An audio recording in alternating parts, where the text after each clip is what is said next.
Creator, may your spirit and guidance be in us as we work for the benefit of all our people, for peace and justice in our land, and for the constant recognition of the dignity and aspirations of those whom we serve. Amen.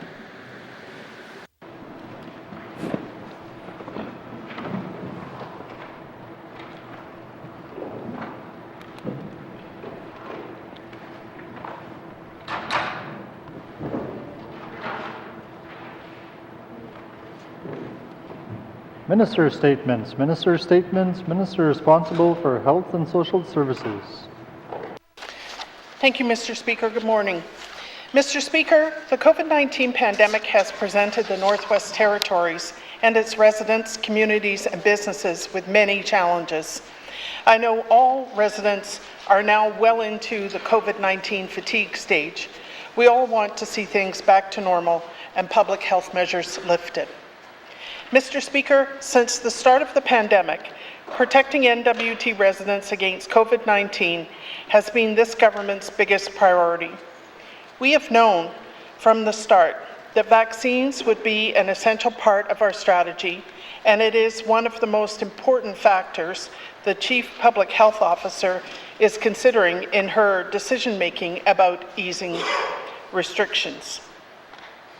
Getting vaccinated is the most important thing people can do to protect themselves and their communities from the COVID-19 virus. Many residents across the Territory continue to make the choice to get vaccinated to protect their loved ones, and I want to thank everyone who has made that decision. As of May 25th, 60% of N.W.T. residents 18 years of age and older are fully vaccinated, and 68% have received their first dose. Additionally, since the announcement on May 5th to expand our COVID-19 vaccine program to include the Pfizer-BioNTech product, which is approved for the 12 to 17-year-old age group, almost 1,200 young people from Yellowknife, Detta, Dilo, and Betchco have already received their first dose. I want to thank all the young people who have come forward to be vaccinated so far. Not only are you protecting yourselves from COVID-19, but you are adding another layer of protection to your community and the Territory. You should be very proud.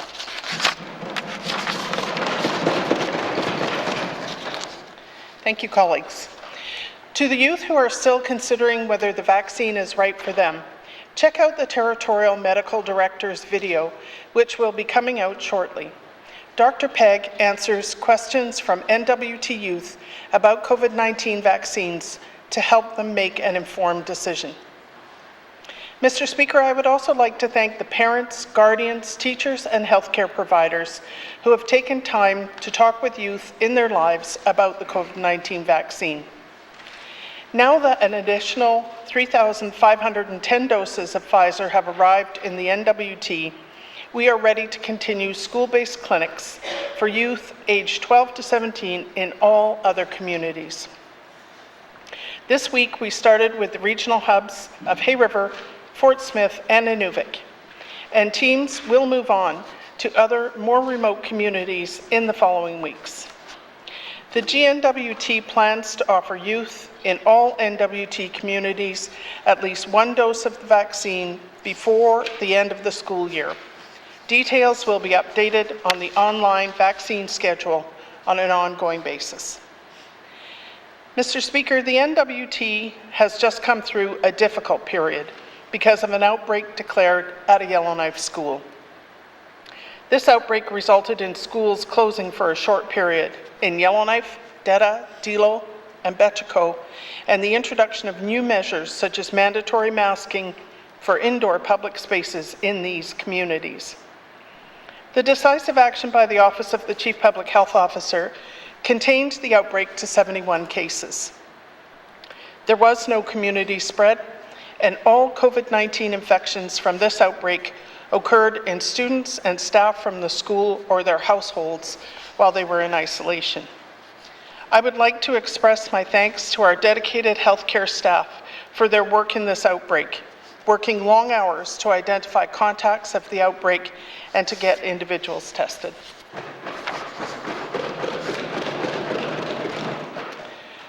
Thank you, colleagues. I would also like to express my gratitude to all the support staff, including 811 staff, communications and policy staff, who worked hard to and moved quickly to get information out to the public.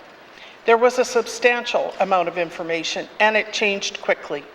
These communications professionals did their best to support the needs of residents during that time. Finally, I would like to thank the people who were required to isolate during the outbreak.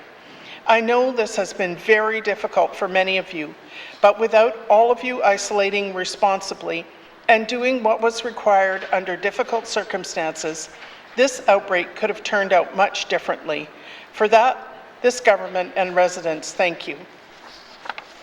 Mr. Speaker, while this outbreak demanded our focus for the past 3 weeks, the Office of the Chief Public Health Officer continues to work on updating Emerging Wisely, the plan to ease public health measures gradually and safely. I know we are all eagerly awaiting the release of this updated plan. The Chief Public Health Officer has said it will be released in June. It will remove the phased approach in the original Emerging Wisely and look at external and internal factors to determine what measures can be eased, with an emphasis on personal responsibility for mitigation of an individual or household's risk.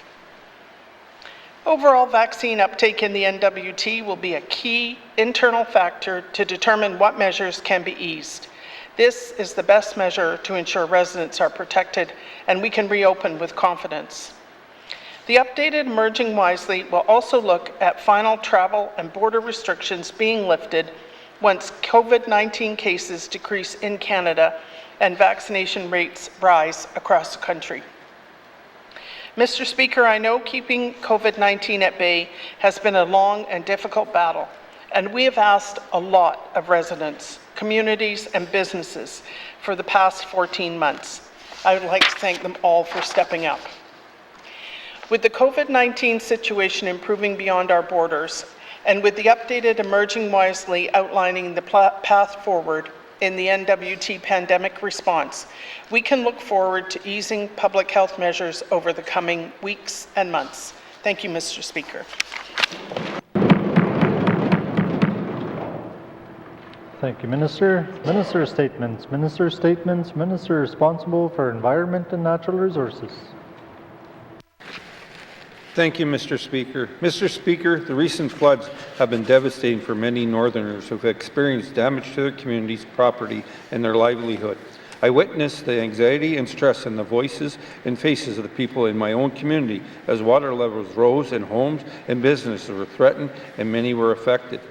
In the face of this adversity, I also saw firsthand how communities, leaders, Northerners can raise to meet challenges they must overcome. I am very proud of how our communities have met this challenge. I'm very thankful to local leaders like Mayor Welly, Chief Sangras, and Chief Mazazumi, who remain focused and provide strong local leadership throughout this crisis. I am awed by the hundreds of volunteers from within our flooded communities and from across the territories who have stepped up to help their neighbours in need. I also take pride in how all levels of government, municipal, Indigenous, territorial, federal, continue to come together to keep folks safe and to provide assistance. On behalf of Cabinet, I would like to say thank you to everyone. We still have a long road ahead to recovery, but we have proven just how strong we are in the face of adversity. We should all take some comfort in the fact we live in a place where people take care of one another. Mr. Speaker, I'm also proud of the role of the Department of Environment and Natural Resources have played in the territorial coordinated emergency response to date. I believe that many ENR staff went above and beyond during this emergency. Department hydrologists have been instrumental in warning the territories on unprecedented high water levels on the N.W.T rivers this year. They have been assessing water levels all year long and snow this past winter. The team feels it is necessary to raise awareness of the potential for floods in November as well as in March and April, hoping to warn cabin owners, harvesters, and residents most at risk. They continue to analyze radar imagery and real-time data to give regional and local emergency measures management officials the information that they need to plan for the flooding and to prepare communities about what to expect. Our regional offices and the staff within them played key roles in regional and local emergency operation centers in every region and community impacted by flooding. Coordinating with local leadership and community emergency management organization, ENR gathered and prioritized the community's requests, providing relevant assistance and support wherever possible. As a result, I am proud to say our wildfire crews were immediately deployed to help with flood response in Jean Marie River, Fort Simpson, and Fort Good Hope. Fire crews continue to assist cleanup in N.W.T communities where flood risk remains. Local officers and those deployed from other regions continue to support affected communities and have since the flooding began. At the request of the local EMO and leaderships, ENR officers, fire crews, and other staff quickly sprang into action to help out with a range of on-the-ground actions to help people affected by these floods. From the start, they helped folks that had to leave their homes and assist with any of the community relevant requests and needs. ENR provided tents, stoves, and other supplies to people in Fort Simpson and Jean Marie and helped them set up the temporary camps. To help keep residents safe during this time, officers conducted regular bear patrols around emergency camping areas and set up a mobile station in Jean Marie River. After further assessing the needs of residents on the ground, ENR staff delivered food hampers and fish donated by the community delegates to evacuees and helped chop firewood for people's camps while they waited to return to their home. The department also assisted delivering donated supplies to the communities of Jean Marie River and Fort Simpson. When flooding occurred at Little Buffalo River, fire crews and the renewable resource officers ensured residents were safe and assisted in securing their cabins and retrieving their belongings. As breakup moves down the Mackenzie, ENR staff continue to support residents and fulfill critical emergency response roles as part of the broader Government of the Northwest Territories coordinated effort. I want to thank the staff for their tireless efforts to date and for the work to come. Mr. Speaker, I also know that this department and our government as a whole will not stop its involvement in this response.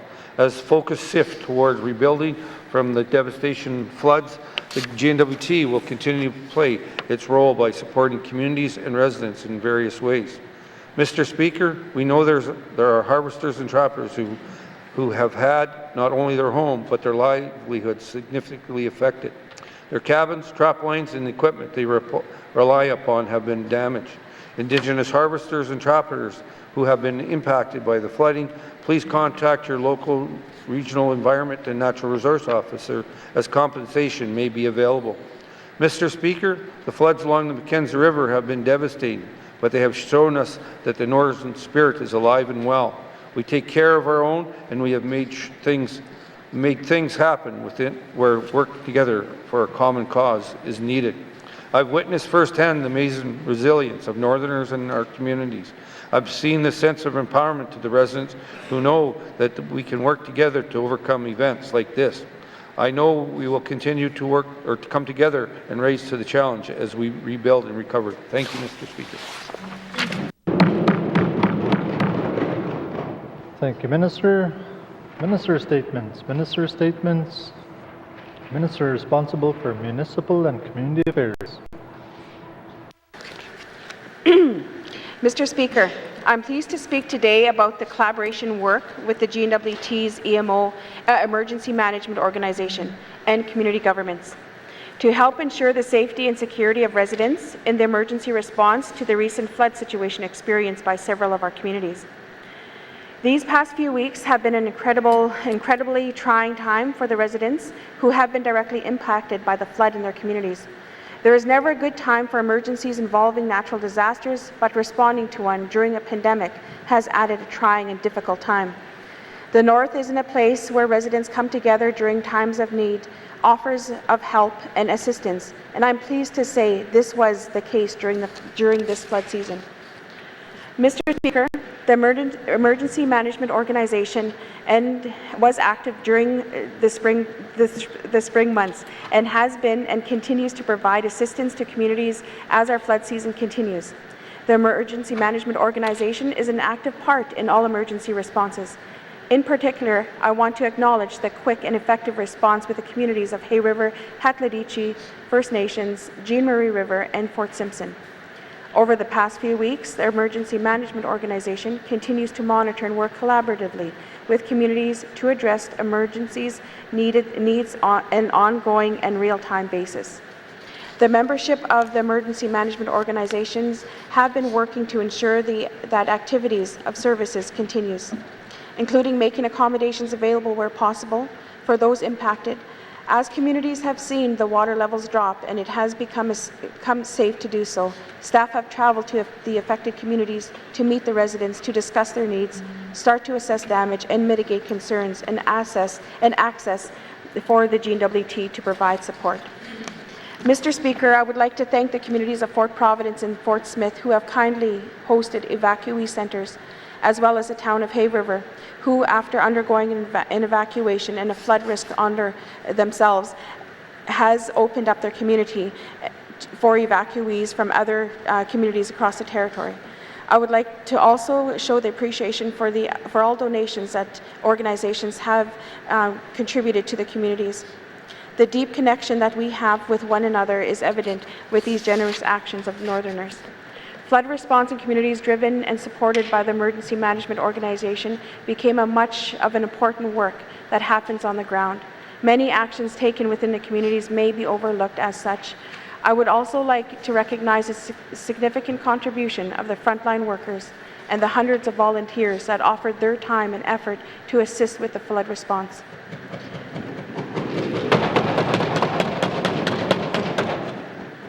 To our affected communities and residents, we know this is challenging, and we are working with the community governments to ensure that they remain safe and have the support they need from this government. We will continue to work with the communities on an ongoing recovery efforts, and again, on behalf of Cabinet, I'd like to thank everyone that was involved in the flood efforts to date. Masi, Mr. Speaker.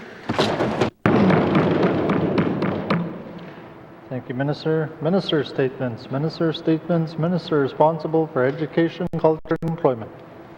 Thank you, Mr. Speaker. Mr. Speaker, the health and prosperity of our territory begins with how well we prepare our children and youth to succeed in life. Making sure that every student from every background and region in the Northwest Territories has equitable access to relevant, culturally appropriate, and quality education will ultimately lead to improved well-being across the North and within all of our communities. The findings from both the Office of the Auditor General and the Education Renewal and Innovation Evaluation from 2020 are clear in outlining the main challenges we face. Key achievement gaps for Indigenous students and students in small communities. Mr. Speaker, I would like to share some of the priority actions that are underway to make the required changes to improve education outcomes for all N.W.T students to the same level as the rest of Canada. Since March 2021, the Department has been engaging Indigenous governments, education leaders, the Northwest Territories Teachers Association, parents, and the public on what will be one of our government's most significant undertakings to date, modernizing the N.W.T Education Act. The goal of modernizing the Education Act is to ensure that there are system-wide improvements to meet the needs of students across the territory. To date, we have received nearly 600 responses to our surveys and held more than 25 meetings with Indigenous governments, partners, and stakeholders, and held 7 public virtual town hall meetings. I encourage everyone to take part in this engagement, whether by participating in a virtual meeting, taking a survey, providing a written submission, or calling the department before June 30th. Hearing from N.W.T residents is crucial for ensuring a modernized education system reflects the values, needs, goals, and aspirations of all N.W.T residents. Another area of active engagement is our discussion regarding junior kindergarten to grade 12 curriculum. Our curriculum needs renewal to ensure that it continues to meet the needs and interests of our northern students and our communities, and aligns with our vision of helping all students become capable people. I'm happy to share that to date, the department has held over 30 engagement sessions, which have included Indigenous governments, education bodies, the N.W.T Teachers Association, and the N.W.T Association of Communities. We have also been collecting input from the public online. All this feedback will be reflected in a What We Heard report, which will help inform the decision on how to move forward and meet the expectations of the residents of the N.W.T. Mr. Speaker, access to quality early learning and childcare opportunities is crucial to improving education outcomes for students across the entire education continuum. The Department is meeting with licensed early learning and childcare programs, Indigenous governments, and other partners in the development of a 2030 early learning and childcare strategy for the N.W.T. The development of the strategy will focus on improving the availability and affordability of early learning and childcare throughout the N.W.T. and highlight the elements needed to advance universal childcare in our territory by exploring solutions for reducing the costs while ensuring quality childcare for families. Mr. Speaker, I seek unanimous consent to conclude my statement. Thank you. Thank you, Minister. The Minister is seeking unanimous consent to conclude his statement. Are there any nays? There are no nays. You may conclude your statement. Thank you, Mr. Speaker. I think I heard a late nay, but thankfully it was late. Mr. Speaker, there's more. In a continued effort to offer high-quality education to our small communities, the expansion of Northern Distance Learning is almost complete. We are excited to welcome the communities of N.W.T, YELLOWKNIFE, Norman Wells, and Colville Lake to Northern Distance Learning, bringing the total number of participating small community schools to 19. As well, the Indigenous Our Languages curriculum has been approved and is being taught in all N.W.T schools that offer Indigenous language instruction. Ongoing teacher training is happening remotely, and resources continue to be developed to support this exciting new Indigenous language curriculum with the goal of revitalizing the traditional languages of our N.W.T residents. Addressing gaps in student outcomes requires supports beyond the scope of education. Because of this, the Department continues to work closely with the Department of Health and Social Services on initiatives that actively support the well-being and mental health of our students and their families.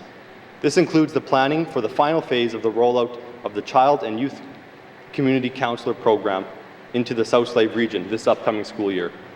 Mr. Speaker, the Government of the Northwest Territories is committed to improving the education system and the outcomes for all our students. We are committed to effective and collaborative engagement on these critical issues so that together we will succeed in revitalizing our education system, achieving equitable access to education, and helping our children and youth gain the knowledge and skills they need to become capable people. Thank you, Mr. Speaker. Thank you, Minister. Minister statements. Minister statements. Member statements. Member statements. Member for Great Slave. I think I am jinxed, Mr. Speaker. Could you please go to someone else? All right. Member statements. Member statements. Member for Hay River South. I'll try and take my spot. Thank you, Mr. Speaker. Mr. Speaker, I have been advised that due to inadequate funding, busing for Hay River students will not be available for the 2021-2022 school year. Mr. Speaker, the community of Hay River extends from Paradise Valley to the West Channel, a distance in excess of 30 kilometers.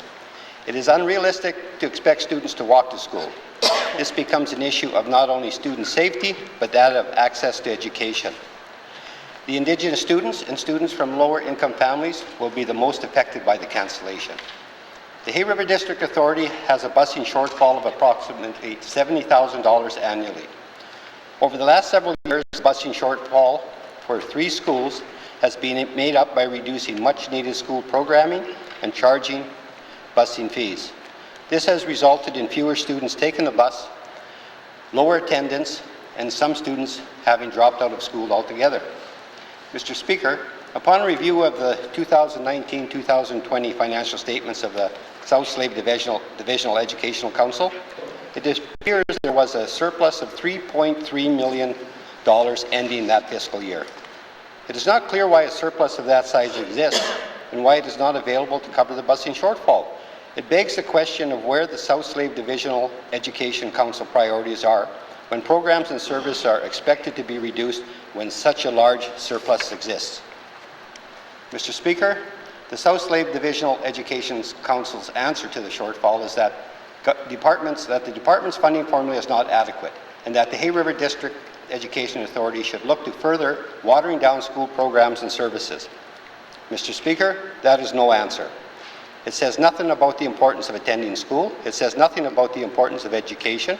It says nothing about the work, effort, dedication, and compassion of teachers in Hay River who have shed tears over this decision. What it does say is that our children's education is not as important as a bureaucracy that is unwilling to release some of that $3.3 million surplus. Mr. Speaker, I seek unanimous consent to conclude my statement. Thank you, member for Hay River South. The member seeking unanimous consent to conclude his statement. Are there any nays? There are no nays. You may conclude your statement. Thank you, Mr. Speaker. Mr. Speaker, it is essential that the Hay River District Education Authority, South Slave Divisional Education Council, and the Department of Education come up with a solution to ensure busing is available at no cost to students in Hay River. The distance students must travel remains the same, and that reality must be taken into account when addressing funding for busing. Mr. Speaker, if the South Slave Divisional Education Council is not willing to step up, then I would suggest they step down or be removed by the Minister of Education. Thank you, Mr. Speaker. Thank you, member for Hay River South. Member statements. Member for Great Slave. Round. Thank you, Mr. Speaker. Yes, round two. I think I figured out my problem. Risk aversion is the tendency, Mr. Speaker, of people to prefer outcomes of low uncertainty to those of higher uncertainty. In the case of COVID, where the end result could be widespread disease and death, it's completely understandable that the aversion to risk would be very high. In the beginning, so much was unknown. Therefore, the ability to take any risk was non-existent as governments reacted to the onslaught of information that was changing by the minute. As COVID has continued, our knowledge of the disease, its transmission and effects has grown exponentially. And as a result, one would think the tolerance for risk would be increasing. But I think we all know this isn't the case. As we go into our second year of lockdowns, travel restrictions, and separation from loved ones, COVID fatigue or burnout has become our reality. People are still worried about their families and friends. However, the worry is now shifting from whether they will contract the disease to concerns over their mental health. With the loss of personal freedoms and a tanking economy already on the brink before COVID, we are facing increasing mental health issues in the North. Our people were already struggling with poverty and addictions. Now, with the vaccine not leading to the promised reopening everyone was looking so forward to, I'm concerned people are losing hope. Friends I've never known to struggle before are clearly struggling now. As a regular member, I've been very frustrated with trying to navigate the onslaught of information and misinformation around the pandemic. Planning has appeared to have been very reactive, not proactive, and clear communications non-existent. My constituents and other residents reach out to me for clarification, and I have no more information than they do. Often they appear to know things long before they are ever sent to me through official channels. We need proactive planning with clear goals and dates. If and when statements, thresholds and criteria with key triggers and subsequent results. We ask questions in this House of the Minister regarding the CPHO, only to be told the office is independent of HSS. As a minister, I worked with the BDIC and WSCC to understand and communicate their work to regular members, something that is not happening in this case. Mr. Speaker, I seek unanimous consent to conclude my statement. Thank you, member for Great Slave. The member seeking unanimous consent to conclude her statement. Are there any nays? There are no nays. You may conclude your statement. Thank you, Mr. Speaker. Mr. Speaker, this cabinet needs to work on a collaborative relationship with the CPHO, where the bigger picture is taken into account, where proper risk assessments are performed and decisions are made based on facts, not knee-jerk reactions after there was a failure to plan. This partnership is important in order to mitigate the skyrocketing economic, financial, and social losses and challenges our people are facing. Otherwise, we will be paying for the indirect costs of this pandemic long after the disease is eradicated. Thank you, Mr. Speaker. Thank you, member for Great Slave. Member statements. Member for Inuvik-Twin Lakes. Thank you, Mr. Speaker. The Dempster Highway is the only way in and out of the Beaufort Delta by road. It's our lifeline to the rest of Canada. Yes, we are N.W.T residents, but there is no way for us to get to the rest of the N.W.T unless we drive through Yukon, BC, and Alberta at this time, or if we can afford to pay the high cost of an airline ticket, and many cannot.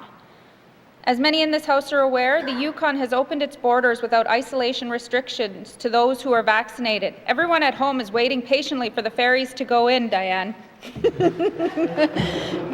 So they can hit the Dempster. But some still cannot afford this trip because they can't afford to drive because even if they did a weekend trip, they would have to isolate 8 to 14 days when they return. And I know when questioned, the Minister and the Premier have stated in the past will continue to state that it's up to the CPHO to change this order between the Yukon and the N.W.T. In the beginning of the pandemic, we did not know anything, nor did we have anything in place to protect the N.W.T. and the residents, but that is not the case now after 14 months of being in a public health emergency state. The N.W.T. and the Yukon have crushed the curve like they were asked to early on by using masks and socially distanced and staying put. We have vaccines in both territories that are leading the country in vaccination rates. We have excellent public health and healthcare staff on the ground to do contact tracing and testing. Residents have shown they can manage an outbreak despite communication confusion. There must be lessons learned if it was to happen again. There was no community spread, and we are down to 2 cases, and I am happy that none of the cases in the YK school outbreak ended up in the hospital, Mr. Speaker.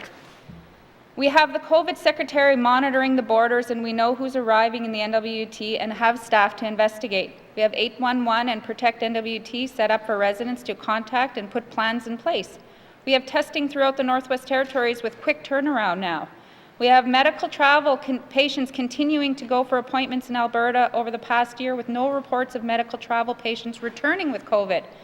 People are wearing masks in most public indoor spaces in Inuvik in the capital, as I'm witnessing. At this point, we need to know what risk measurements are being used to make decisions. When will we have an N.W.T. Yukon bubble where N.W.T. residents can travel back and forth without isolation when they return? I do not want answers now. I don't want answers now, and I do not want stats on COVID.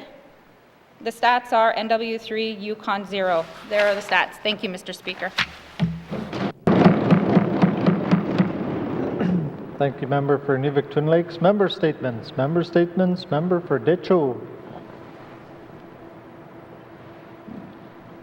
Merci, Mr. Speaker. Mr. Speaker, I would like to take this time to acknowledge and recognize the importance of encouraging and supporting all N.W.T. residents who have decided on living healthy lifestyles that relate directly to having positive outcomes for their mental health and healthy families. My office has been in contact with a few residents of my community who have completed treatment programs offered by the N.W.T. What was prevalent was a great sense of happiness and appreciation for having the opportunity to take life-changing programs for themselves and their families. When we have ways to help and support healthy lifestyles all across the territories, then we can see changes in the trends of the social issues we face on a daily basis. Social struggles come at great costs that negatively affect many aspects of life within our communities, and we need to promote healthy lifestyles. We need the statistics of violence and social issues to decline, but of course we're facing a pandemic, so we need to build awareness and support our residents more than ever. We have to have a foundation where we are on a higher alert to accommodate the N.W.T. residents for their health and safety at all costs.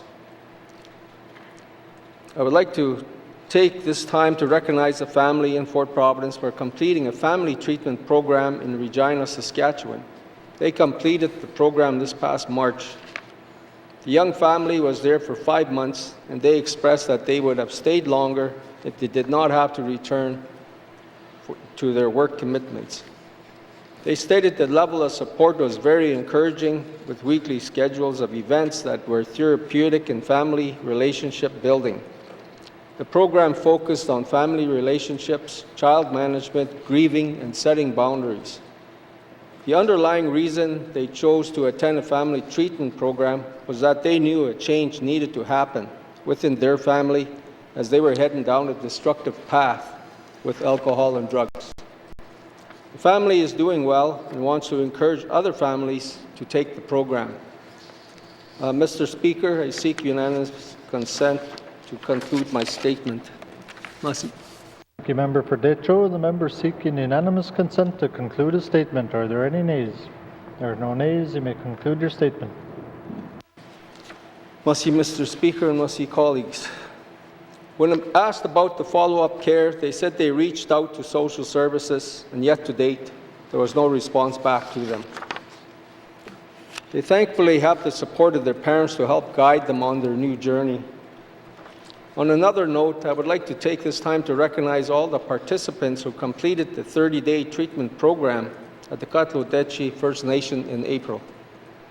The treatment program was funded by the Decho First Nations, and I would like to applaud them for supporting the Decho residents for the awareness leading to healthy lifestyles.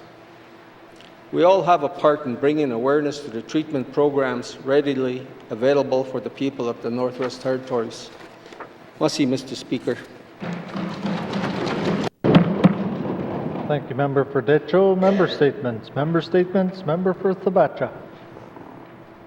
Thank you, Mr. Speaker. Mr. Speaker, yesterday I was contacted by Chief Jerry Antoine of the Fort Smith First Nation regarding the recent flooding in the Decho region. As a friend and former colleague, the Chief wanted me to pass on a message to the Premier of some ideas for how communication with those on the ground can be improved and how restoration can be done as effectively as possible. Mr. Speaker, the message from the Chief is that the government of the Northwest Territories needs to establish a single point of contact who will work directly with the community leads on the ground. There needs to be one person or a team of consistent individuals who are in regular and direct contact with the community leads working on the flooding and restoration efforts. It would also be ideal and preferred if this point of contact has authority and direct contact with the Premier's office. This would improve the effectiveness and efficiency of all incoming and outgoing communications by those on the ground and with the Premier. Furthermore, Mr. Speaker, there is also the restoration component of this situation.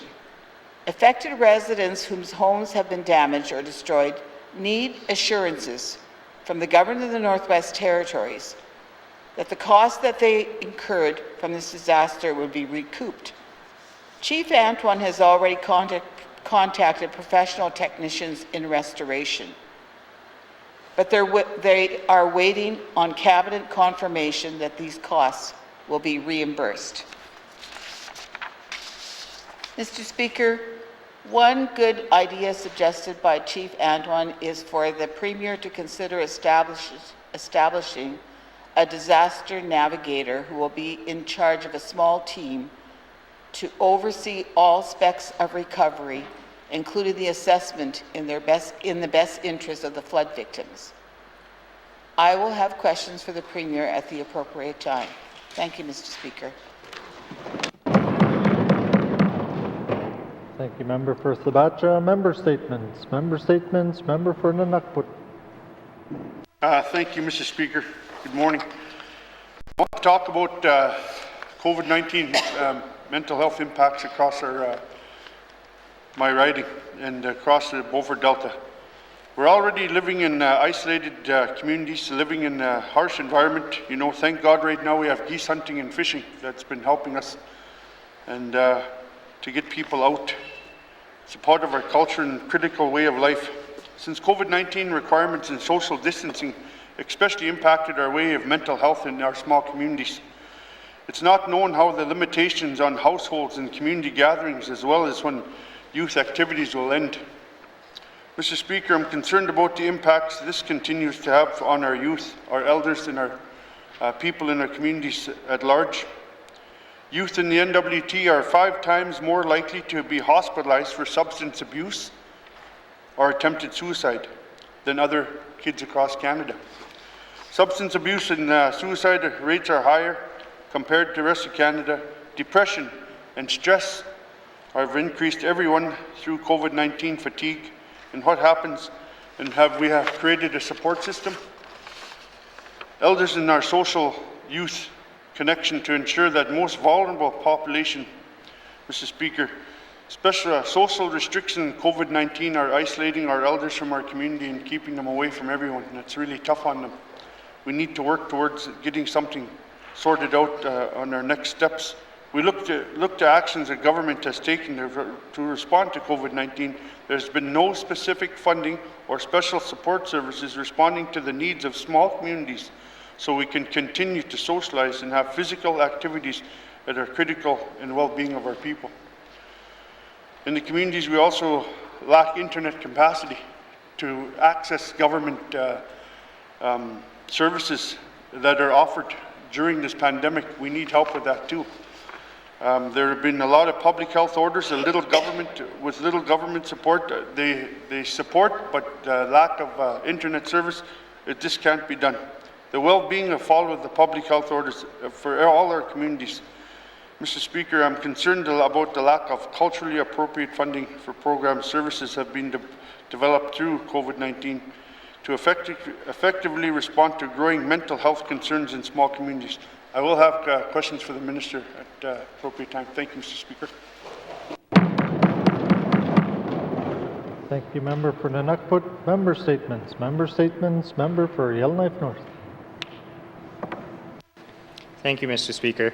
During the most recent outbreak in Yellowknife, like many members, many of my constituents turned to me for answers. And despite having multiple outbreaks across the N.W.T. at different periods and being in this for a year and a half, it is clear we did not have many of the basic answers to people. Mr. Speaker, there are a lot of lessons to learn as we move through this. But I suggest if we have to impose isolation on people, the first thing we do is send a personalized email to those people. I would suggest that email say, "You are receiving this email because you have potentially been exposed to COVID-19. Thank you for your sacrifice for keeping our community safe. If you need support over the course of your isolation, please use the resources listed in this email." Mr. Speaker, many of my constituents did not receive contact from public health throughout their entire isolation unless they made a point of calling. It wasn't until days 10, 11, 12, 13, 14 that people started to hear from public health, Mr. Speaker. Additionally, Mr. Speaker, the first thing that email should do is set out the difference between self-isolation and isolation. Many of my constituents had self-isolated before. They understood what 14 days looked like, being able to go for walks or runs or skis to get outside. Many of them thought we had reduced it to 8 days with a negative test. However, they were not self-isolating during the outbreak. They were in isolation. Many constituents did not know that we had the power to confine people for their property to 14 days and require them and all of their family members to get multiple tests before they were released. They were operating under the presumption that they were self-isolating. They understood how self-isolation worked if they were essential workers, how they could go to work if they were essential, how self-isolation worked. Many of us have done self-isolation, we experienced this.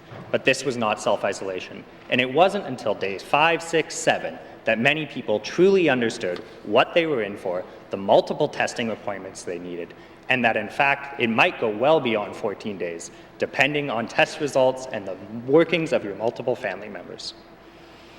Mr. Speaker, in that email, I think a number of resources need to be provided.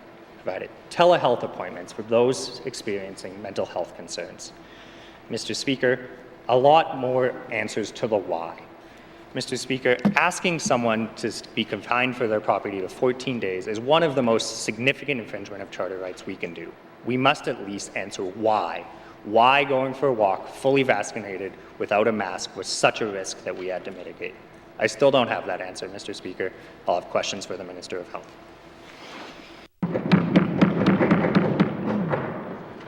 Thank you, Member for Yellowknife North. Member statements. Member for Kamloops. Thank you, Mr. Speaker. Today I originally wanted to talk about the power and resilience of community. Through floods, a school-based COVID outbreak, and the devastating loss of family, this month is a testament to how Northerners support one another through adversity. But what this government needs to hear now is how their COVID outbreak communication jeopardized the contact tracing, testing, containment, and commitment of both staff and N.W.T. residents.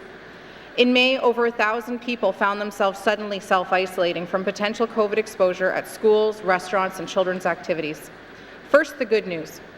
Parents of a young child feeling under the weather had their child tested for COVID-19, and we are all thankful to that family. Public Health immediately started contact tracing to stop the spread of what was later learned to be a variant strain of COVID-19. The health authority successfully ramped up testing, secured Pfizer vaccine for teens, making them some of the first in the world to be vaccinated. They maintained Moderna vaccine clinics that saw an increase in uptake, brought in departmental staff to help do testing callbacks, and not lost in all of this is the ability of teachers to instantly shift to online learning, while many in isolation themselves. But, Mr. Speaker, the government COVID response has a communication problem. Schools were closed close to midnight Sunday evening, leaving many unaware and schools unable to prepare. Information from Protect N.W.T. was not consistent. Advice given by Protect N.W.T. and Public Health was also inconsistent.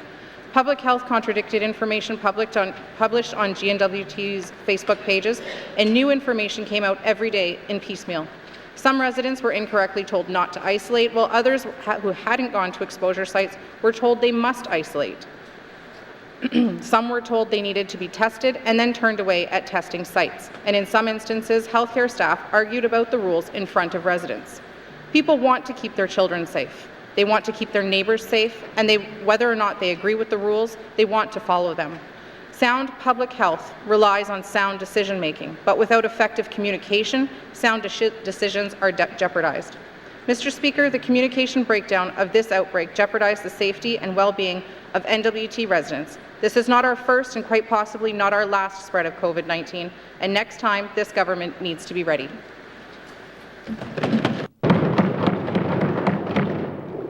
Thank you, Member for Cam Lake. Member statements. Member for Frame Lake. Merci, Monsieur le Président. Further on the theme of the pandemic, we all know that COVID-19 has had impacts on small businesses, and questions persist about how this government can help operators get through the hard times. The taxi industry is a prime example, and I have a specific ask for this, how this government can help. With the collapse of the tourism industry and discouragement of non-essential travel, the volume of airline traffic has dramatically shrunk. Air Canada is out of Yellowknife market entirely. WestJet is on reduced service passenger volumes, and other air carriers are way down as well. In response to my questions, the Infrastructure Minister has reported that the number of passengers transiting the Yellowknife Airport is down a whopping 73% for fiscal year 2020-21 over the previous year or before the pandemic. The impact on Yellowknife taxi business has been harsh. One operator, Aurora Taxi, reports losing fully half of its drivers since the beginning of the pandemic.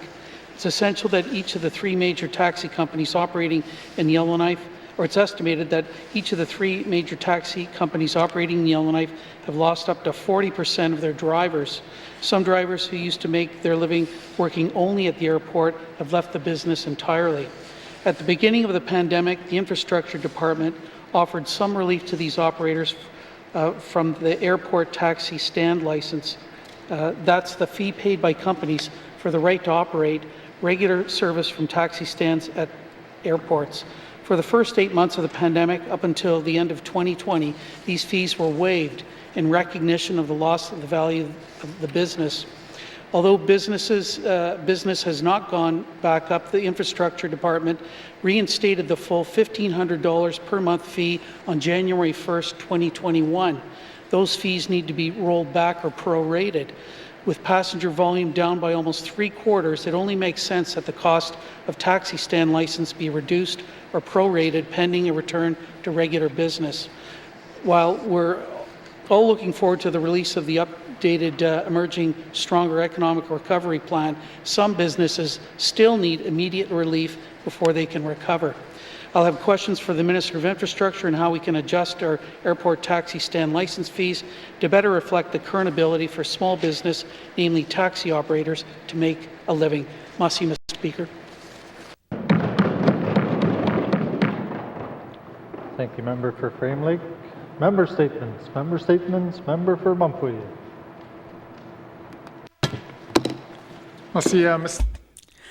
Thank you, Mr. Speaker.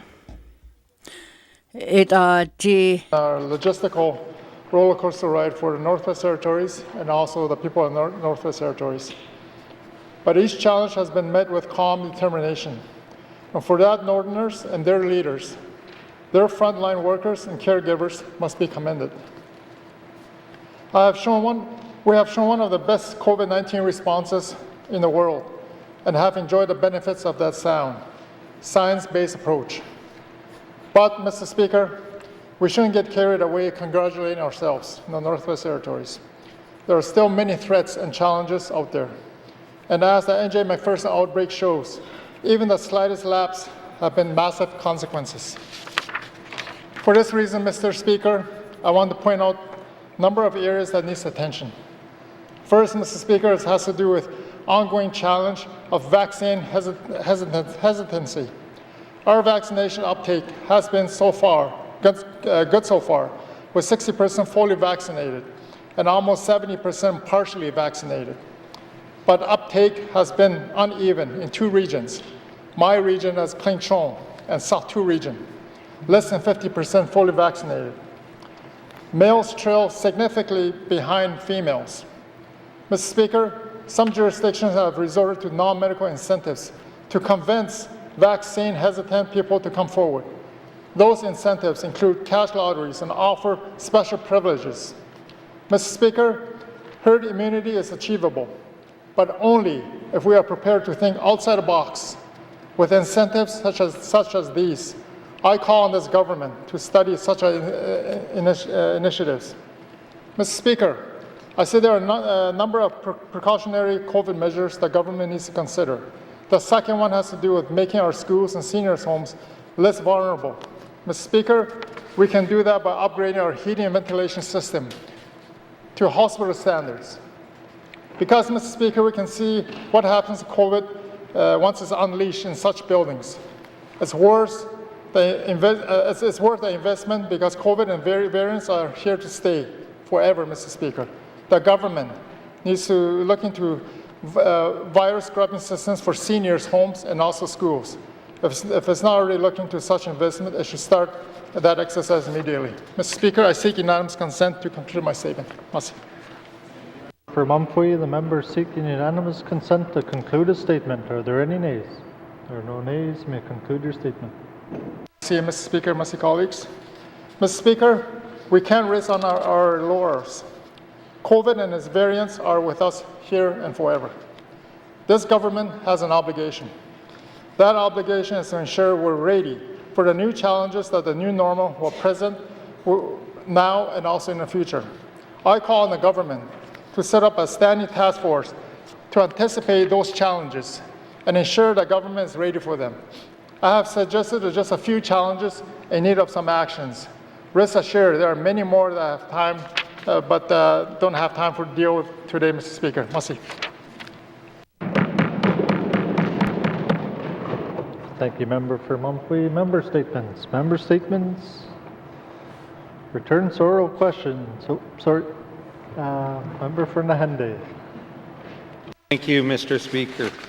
Mr. Speaker, please advise this will be the first of 5 member statements I will be doing about the flood situation in Nahende. I can only speak about my experience and what I saw. Please note there were a lot of moving parts and I could not see them all. As people are aware, both communities were in charge. They are the ones that declared the state of local emergency and are working with the government of the Northwest Territories and the federal government, including MP MacLeod. From what I have witnessed and been part of is sometimes hourly contacts on top of their regular scheduled daily EMO meetings. With all my heart and soul, I'd like to thank the people of Jean Marie River, the Chief, Council and staff, the Village of Fort Simpson, Mayor, Council and staff, and the huge number of volunteers and the regional EMO staff for doing an amazing job during the flood. Both communities and the regional EMO staff worked on their plans since January. Unfortunately, what we witnessed was the worst flood in recorded history, from what I understand. There were things that we did not foresee, but thanks to these great teams, they were able to adapt. I'd like to thank the town of Fort Smith, Hay River, Fort Providence, and Norman Wells for opening their homes and communities for our evacuees. They treated our residents with great respect, and they were being well taken care of. To the residents of both communities, I hope you are safe and secure wherever you are. I know it's been a stressful time, but together we will get through this. To the residents of the Northwest Territories and businesses, thank you for all your kindness, donations, and support. This is why I am proud to be from the Northwest Territories. As the N.W.T involvement, I can say the various ministers have discussions about the situation and being updated on regularly. I know I have been on several calls with my colleagues to discuss the situation. I can tell you from my witness, when the community had a request, the N.W.T was very responsive. I know every request I received from the communities that the appropriate minister made it a priority to deal with. Again, I'd like to stress the leadership, staff, and volunteers in both communities did an amazing job during this difficult time. I'm on the ground level. I know on the ground level the N.W.T as a whole stepped up and helped residents of these two communities during the flood. In closing, please remember good leadership sometimes means stepping back and let the professionals and volunteers do their job with their support. Thank you, Mr. Speaker. Thank you, Member for Nahende. Member statements. Member statements. Returns to oral questions. Returns to oral questions. Recognition of visitors in the gallery. Recognition of visitors in the gallery. Acknowledgements. Acknowledgements. Oral questions. Member for Haver South. Thank you, Mr. Speaker. Mr. Speaker, I ask this Assembly, what is an elementary, junior, or senior high student's life worth? Well, Mr. Speaker, the South Slave Divisional Education Council answered that question and put that value at $70,000. It is that number that forced the Hay River District Education Council to make the decision to spend all busing services for all schools in Hay River for the 21-22 school year. This government expects students to attend school. For those that come from affluent families, it may not be a challenge, but for many in Hay River, it will require a 40-kilometer return walk home. This issue in this matter is everyone's responsibility. So, Mr. Speaker, I would ask the Minister of Education if his department finds this commute, which would require one to make the choice of walking 40 kilometers or dropping out of school, acceptable in a community that stretches 30-plus kilometers where there will be no busing for 21-22 school year. Thank you, Mr. Speaker. Thank you, Member for Haver South. Minister responsible for Education, Culture and Employment. Thank you, Mr. Speaker. No, I don't find it acceptable, and the department doesn't find it acceptable either. That's why I've been working on this issue for more years than I would care to admit. If this was an issue where I could write a check problem solved, then we wouldn't be talking about it. As a regular member, I worked with the Hay River DEA because they required new buses. And as minister, I was able to sign off on their purchase of new buses. And now we have a situation where they can't afford to use those buses.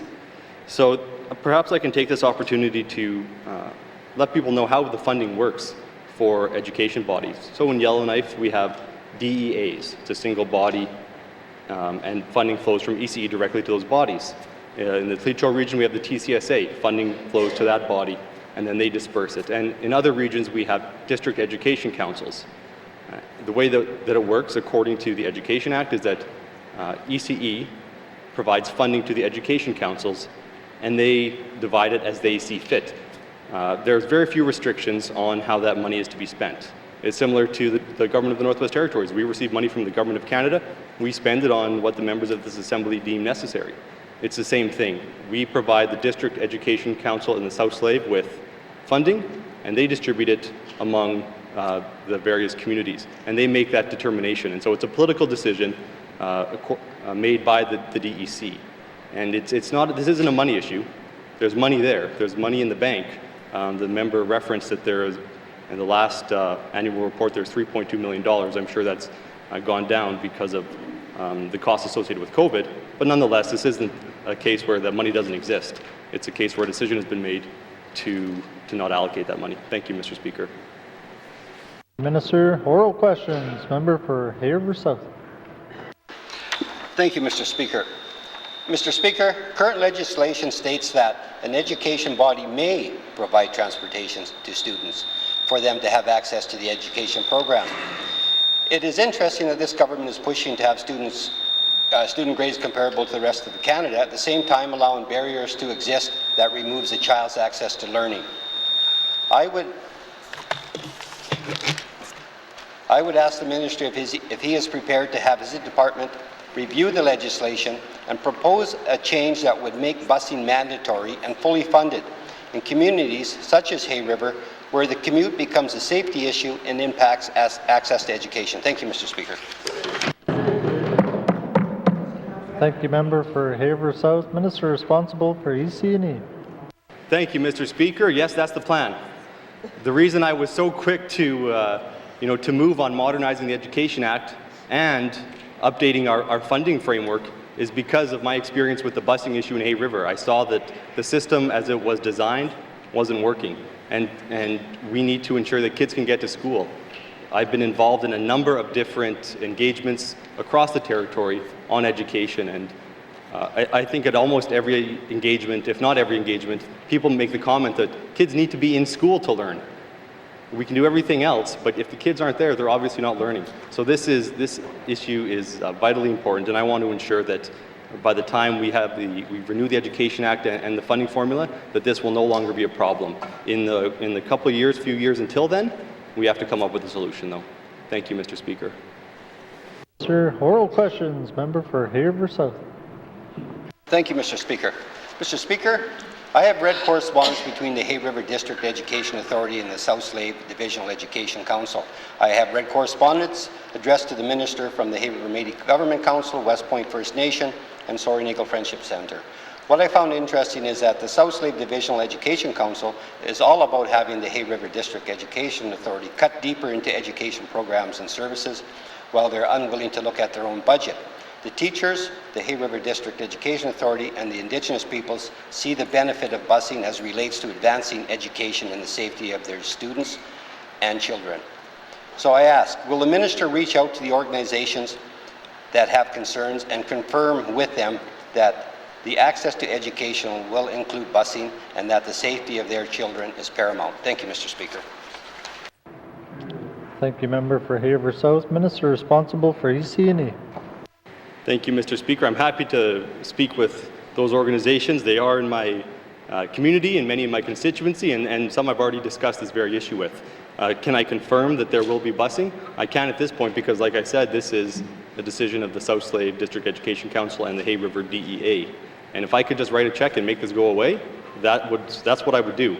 But the fact is that the education system as it is very decentralized, and that decision-making authority lies with those bodies. Thank you, Mr. Speaker.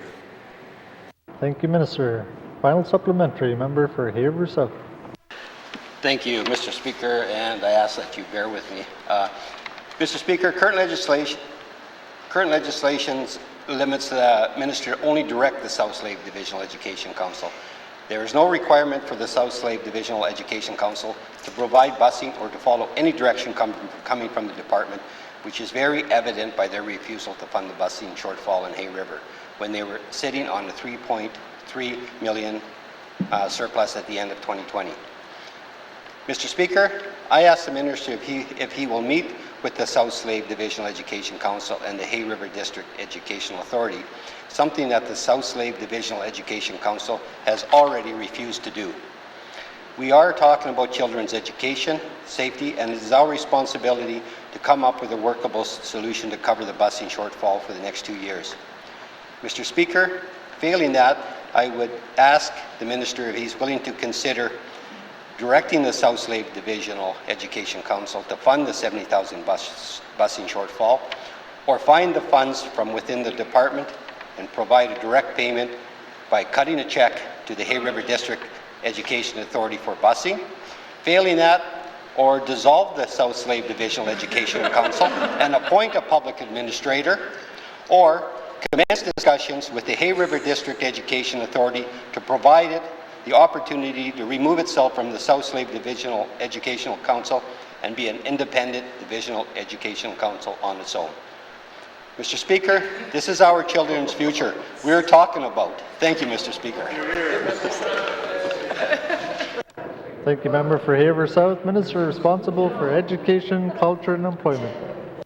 Thank you, Mr. Speaker, and I appreciate the member bringing forward solutions. Often all we hear is complaints with no way to address them, so I want to thank the member for that. There are some authorities for the Minister in the Education Act. I can direct the Education Council. They don't have to follow that direction. If they don't, I could dissolve the board, but this is something that is within their authority under the Act. So it's not, you know, I wouldn't have very solid ground for just dissolving this authority or dissolving the Education Council. The other comment was about commencing discussions with the Hay River DEA to remove them from the DEC. And in our Education Act engagements, that's one of the issues that we discussed, is what's the structure of the education system going to look like in the territory. And it very well could be that Hay River winds up on its own, given the, you know, these continuing situations that they seem to have with the Education Council. But ultimately, what I want to do is I want to meet with the parties involved. I've met with the DEA a number of times, and I'd like to meet with the chair of the DEC as well to have a discussion about this, because ultimately the Education Council, the education bodies are distinct from the N.W.T. They're distinct bodies, and this is about relationships. We need to ensure that we have good relationships and that we're all working to the same end, which is the education of our youth. Thank you, Mr. Speaker. Thank you, Minister. Oral questions. Oral questions. Member for N.W.T. Lakes. Thank you, Mr. Speaker. Mr. Speaker, my questions are for the Minister of Health and Social Services. As I mentioned in my statement, the importance of the Beaufort Delta Yukon connection, and that we want clear answers, not statistics. I'd like to ask the Minister what risk measurements are being used to make decisions around border restrictions and movement of people of the N.W.T. Thank you, Mr. Speaker. Thank you, Member for N.W.T. Lakes. Minister responsible for Health and Social Services. Thank you, Mr. Speaker. Mr. Speaker, under the Public Health Act, the Chief Public Health Officer has the authority to make recommendations to me about travel, and they are then written into public health orders and enforced at this point by the COVID Secretariat. So it's a process that begins with the Chief Public Health Officer and ends up with me signing off. The issue about the travel exemption with the Yukon doesn't have to do with risk assessment. It has to do with verification of people being vaccinated. So the Yukon and BC have a common medical record system, but ours is different than theirs. And so there have been some negotiations underway about how to share information between the N.W.T. and the Yukon to verify that people have in fact been vaccinated. Thank you. Thank you, Minister. Oral questions. Member for N.W.T. Lakes. Thank you, Mr. Speaker. Just maybe offer some advice. Would it be easier for the person who's traveling in to have a copy of their record? And would that be sufficient as right now if we don't have an agreement? Thank you, Mr. Speaker. Member for N.W.T. Lakes. Minister responsible for Health and Social Services. Yeah, thank you. I'm sure that would be useful to, if you had a copy of your own, if you had your own immunization, but the information sharing would open it up to everyone without them having to obtain paper that indicates that they have been vaccinated. These discussions are well along, and I heard the Chief Public Health Officer say on the radio yesterday that she expected them to conclude shortly. I just want to add one more thing, and that is that the situation between ourselves and Yukon is what the whole world is now grappling with immunization records. How do we create a system that is private but effective in indicating immunization to other countries when we decide to travel internationally again? So this is a live issue at the moment, and we're seeing it right here with the travel exemption to Yukon. Thank you. Thank you, Minister. Oral questions. Member for N.W.T. Lakes. Thank you, Mr. Speaker. You know, I mean, we've been traveling all over the world before COVID, and there are vaccinations that we need to have in order to enter some countries. And we, as a past public health nurse, I provided these vaccines and giving them their records, and they've been able to enter these countries. I don't understand why we can't go from Yukon to the Northwest Territories or vice versa. So I'm just going to move on. And has there been any discussion about a temporary absence right now that could provide Beaufort Delta residents to go into the Yukon for at least maybe 72 hours without having to isolate on coming home. We have no road access into Yellowknife, so those of people that are not from the region may not realize that. And there's no possible way we can go anywhere else in 72 hours if we have to be back across the border. Thank you, Mr. Speaker. Thank you. Member for N.W.T. Lakes, Minister responsible for Health and Social Services. Thank you, Mr. Speaker. Mr. Speaker, it's my understanding that the CPHO is working on a travel exemption which would provide access to the Yukon that would be not time limited. I'm not aware of any work being done on a time limited option. Thank you. Thank you, Minister. Final supplementary, member for N.W.T. Lakes. Thank you, Mr. Speaker. The only reason I'm asking for the time limit is there's ongoing work, and if maybe this discussion could happen, that some of our residents could travel in, get what they need to do, pick up vehicles that have been there since November, months ago, because it's our, like I said, it's our lifeline. Thank you, Mr. Speaker. Thank you, member for N.W.T. Lakes, Minister responsible for Health and Social Services. Yeah, thank you, Mr. Speaker. I certainly will make sure that the CPHO hears that suggestion, and of course we appreciate the fact that people would like to get to Whitehorse and go shopping, pick up their vehicles and so on, and we look forward to making that happen as soon as possible. Thank you. Thank you, Minister. Oral questions, member for Thabacha. Thank you, Mr. Speaker. Mr. Speaker, would the Premier consider a more personal and compassionate approach to helping the communities of Fort Simpson and Jean Marie River with appointing a disaster navigator with a team to help both communities for a positive recovery? Thank you, Mr. Speaker. Thank you, member for Thabacha. Honourable Premier. Thank you, Mr. Speaker. I hear the MLA talking about we need to be more compassionate and personal with people, and I heard the MLA say that as well during a presentation the other day that when we were looking at the flooding, and I agree, and Mr. Speaker, and the Minister agrees as well, the Municipal and Community Affairs. She has already said that we need to humanize our services there. So I do think that we need to have a more compassionate way of working with people. Thank you, Mr. Speaker. Thank you, Honourable Premier. Oral questions, member for Thabacha. Mr. Speaker, in my discussions with Chief Jerry Antoine, he said, the government of the Northwest Territories needs to establish a singular point of contact between Fort Simpson and the Premier's office to ensure better communications are established immediately. And he wants this contact to be someone in a position of authority. Will the Premier establish that point of contact? Thank you, Mr. Speaker. Thank you, member for Thabacha. Honourable Premier. Thank you, Mr. Speaker. Well, I do know Chief Antoine does have my number, and any chief can actually call me at any time. They also know that it's difficult to reach me during the days, and I think that's what the issue might be more so. But again, I did hear them, and I did have conversations with the Minister of Municipal Community Affairs, and both of us agree that we need to be more concerned about the people on the ground. So we did have conversations, and we are looking, actually, we will be bringing in either, I'm not sure what the term is, a pathfinder, a systems navigator, somebody on the ground, Mr. Speaker, that actually can help people navigate the systems. It's horrible what they must be going through, and it's horrible to lose your home and then have to figure out the bureaucracy is not acceptable. So we've had those discussions, and we will be bringing that forward. Thank you, Mr. Speaker. Thank you, Honourable Premier. Oral questions, member for Thabacha.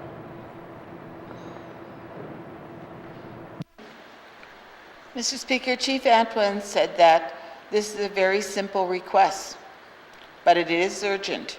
He also said they already have professional technicians on restoration ready to go.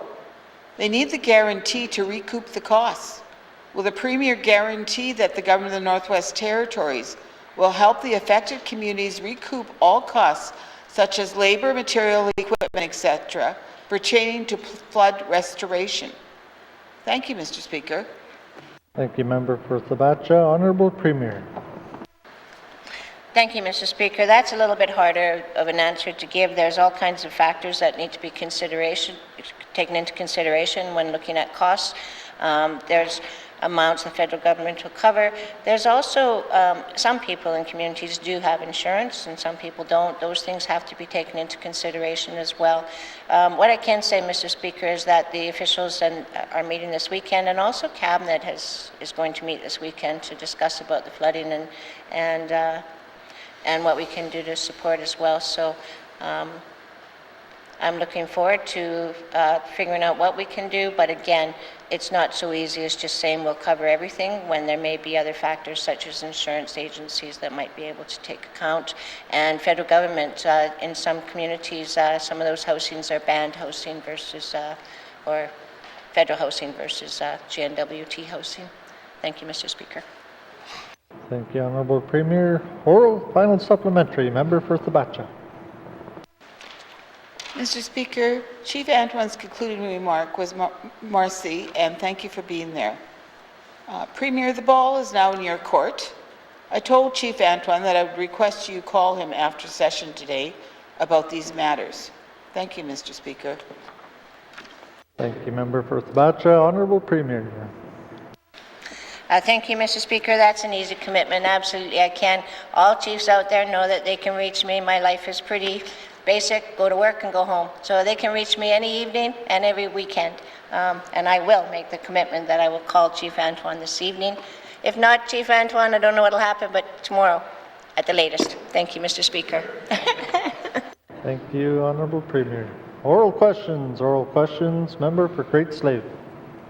Thank you, Mr. Speaker. Mr. Speaker, while I have the Premier committing to things, I'm going to ask her some questions. I have to say I'm a little bit distressed to hear my colleague get a response that risk assessments are not part of the discussion on whether or not we're going to go to interterritorial bubble travels. So I'm going to reiterate a question here. Can the Premier tell us where her discussions are at with the other two territories and their premiers on interterritorial bilateral travel agreements? And can she roughly estimate when she can expect this to happen? And I do expect that the Premier is talking with the other premiers, not just leaving it to the department. Thank you. Thank you, Member for Great Slave. Honourable Premier. Thank you, Mr. Speaker. Actually, yeah, we do have a lot of conversations with the premiers. Premiers across Canada, we usually meet on a bi-weekly basis, if not weekly, depending on the situations. The Northern Premiers also meet regularly as well. Those relationships are important, and we're in a special situation. The three territories actually were the first in Canada actually to get the vaccinations. Thank you to all premiers across Canada for that consultation. But we also realize that we are exceptional in that we're a little bit isolated. There's not as many entrances and exits outside, etc. So we have made exemptions. We looked at the N.W.T that we had done. However, what I have to say is exemptions change. As soon as N.W.T had the outbreak, things changed. So we were looking at one with Yukon, and then Yukon opened up and things changed. Now Yukon is again back to the table. We're at the process, like the Minister said, that we're looking at an agreement. What I have to say, though, is anybody now has the same opportunity as people in anywhere in the N.W.T. People can go to the Yukon. They just have to come back and isolate. If they've got double vaccinations, they can get 8 days. If they don't, they have to do 14 days. That is the same privilege as every single resident in the N.W.T. Now, recognizing that the Beaufort Delta is a little bit different, a little bit more isolated, we are looking at a special agreement, but at this time, people that are vaccinated can go in and stay the 8 days when they return. Thank you, Mr. Speaker. Thank you, Honourable Premier. Oral questions. Member for Great Slave. Thank you, Mr. Speaker. Mr. Speaker, I'm glad the Premier used the word privilege because it takes privilege and money to leave the territory and come back and isolate for 8 days or 14 or 30, as I've been hearing from some of my constituents.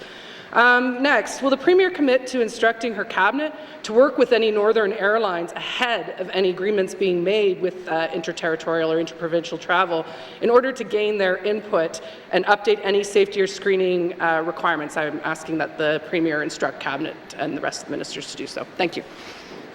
Thank you, Member for Great Slave. Honourable Premier. Thank you, Mr. Speaker. It's nice to say that the Premier has privilege. A lot of people have privilege, and a lot of people don't. Mr. Speaker, our intention when people come back and have to isolate is not about privilege, it's about accessibility. Anyone in the Northwest Territories that is going for medical or emergency or grievance exceptional situations will be covered by our isolation centres if they have no other safe place to isolate. Everyone across the territories, people of privilege, people are not. At this point, we are not paying for the isolation centres for people that are traveling for leisure. That's about a safety thing, Mr. Speaker. So every single individual is counted in that, and I am hoping that people that can't have a safe place to isolate will contact us, because that's what we're there for. As for the airlines, it's not every minister, Mr. Speaker, that would have that direction. It's the finance minister that has those conversations with airlines, but she doesn't. They're federally regulated. So we did give some contribution because of COVID to Canadian North, and we're looking at an arrangement with them. I believe that going into the Yukon, it's a different airline, though it's not even ours, it's Air North. So we can't tell Air North what to do, but what I can commit is that we will have discussions with them to see what they're willing to do, such as the discussions we've had with Canadian North. Thank you, Mr. Speaker. Yeah, Honourable Premier, oral questions. Member for Great Slave.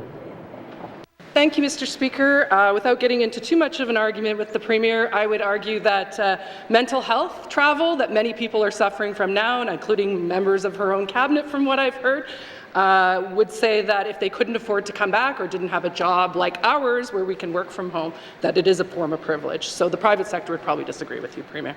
Will the Premier advocate that staycations qualify as a travel benefit under our Northern Residents deduction and make that retroactive to 2021 fiscal year? And I do understand that might take some pressuring of the federal government. However, if we want to see people moving around this this summer and dealing with some of these mental health burnout and fatigue I'm talking about, then I think this is a good move for our people. Thank you. Thank you, Member for Great Slave. Honourable Premier. Thank you, Mr. Speaker. Yeah, mental health is important. Never assume that somebody comes because they have a good job, that they come from a place of privilege. Sometimes people with good jobs have exceptional cost as well that are taking care of families, so I never go that way. As for taxes, absolutely, Mr. Speaker. Actually, it's already covered. Just trying to look for that again. So you can actually, within our taxes at this point, you can actually use staycations for a tax exemption in the N.W.T. You can claim the lowest of the three following amounts. You can claim the value of the taxable travel benefit received from your employer. You can claim the actual amount that you spent on your trip. Keep all your receipts and your supporting documents. And you can claim the lowest return airfare available at the time of the trip between the airport closest to your residence and the nearest designated city to that airport. For example, in Yellowknife might be Edmonton. So that's already in place. Thank you, Mr. Speaker. Thank you, Honourable Premier. Final supplementary. Member for Great Slave. Thank you, Mr. Speaker. I guess that comes back to those awesome communications, since I didn't realize that. My last question is around communications. Will the Premier direct her ministers to improve their communications and collaboration with any third-party entities that they may be responsible for? We, as regular members, must have the ability to look at all areas of the government in order to ensure the voice of the people is represented properly. Always deferring and deflecting and saying you can't speak or even relay information is frustrating for the rest of us as members, and I'd ask that the Premier start to work on that. Thank you. Thank you, Member for Great Slave. Honourable Premier. Thank you, Mr. Speaker. I'm a bit confused on that question. I would ask that the member actually meet with me in person later if she's willing to do that. My direction has been to ministers since the beginning of this government has been that work with MLAs, work with stakeholders as much as possible. There will come times that we may have to fight. You can ask any of the ministers here. I see the members shaking their head, but you can ask any minister here that the direction has been work with people as much as possible. Pick your fights that you need to. Thank you, Mr. Speaker. Thank you, Honourable Premier. Oral questions. Oral questions. Member for Decho. Mr. Speaker. Mr. Speaker, my question is related to my member's statement recognizing a young family who had taken the necessary steps to improve their lifestyle without alcohol and drugs. I also note that 2 young men have also taken the steps to stay away from alcohol and drugs. That's in my community of Fort Providence. And it's probably during this time of COVID that there's lots of reflection and some of this is happening. What I do note is that there's no campaign within my community regarding aftercare services. My question to the Minister of Health and Social Services is can she provide an update on the aftercare strategy from the department? Merci. Member for Detroit, Minister responsible for Health and Social Services.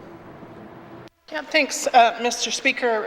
Mr. Speaker, I'm always glad to hear that people have taken advantage of the treatment options that the department provides and that they have been successful. That is obviously great news for them and great news for the community as well. We don't have an aftercare strategy per se, but recently we asked community governments to apply for peer support funding, which would enable them to design their own program to assist people to maintain their sobriety. So I hope that your community has applied for that money and that they will be able to provide that specific approach in addition to all the other mental health and supports that the department offers. Thank you. Oral questions. Member for Detroit. Merci, Mr. Speaker, and I thank the Minister for that reply. I know she did say that the communities have to apply for the funding to provide aftercare services. I'm just not sure if there's enough funding within that program for the community to hire a counselor, a wellness counselor. I'm just wondering, I also note that they do have a mental health worker within the community, and I wonder if these professional services could be provided to the First Nations should they choose to pursue an aftercare program. Merci. Thank you, Member for Detroit, Minister responsible for Health and Social Services. Yeah, thank you. The member is correct that there is one counsellor resident in the community and one child and youth care counsellor. These services are available to the public regardless of what their need is, what their age is, where they were born. And I know that the community counsellor provides the Matrix program, which is a form of aftercare, and he does that every Wednesday from 4:30 until 6, and I understand it's very well attended. So by all means, I would encourage the member to make that known to the people who have recently returned to the community. Thank you. Thank you, Minister. Oral questions. Member for Frame Lake. Merci, Monsieur le Président. My question is for the Minister of Infrastructure. Yellowknife taxi companies are looking for relief from airport taxi stand license fees to get through the hard times. Can the Minister tell us what analysis, if any, was done on passenger traffic volumes before the decision was made to rescind the waiver on these fees as of January 1st, 2021? Merci, Mr. Speaker. Thank you, Member for Frame Lake. Minister responsible for Infrastructure. Thank you, Mr. Speaker. Mr. Speaker, the Yellowknife Airport continues to collect and maintain passenger traffic volumes on a monthly basis. The Yellowknife Airport Terminal passengers traffic is already seeing an increase over the year. Total passengers for the movement for the period of April 2021 for the air terminal building has increased 237% over the past year. The total number of aircraft movements for the fiscal 2020-2021 has increased 60% over last April. Thank you, Mr. Speaker.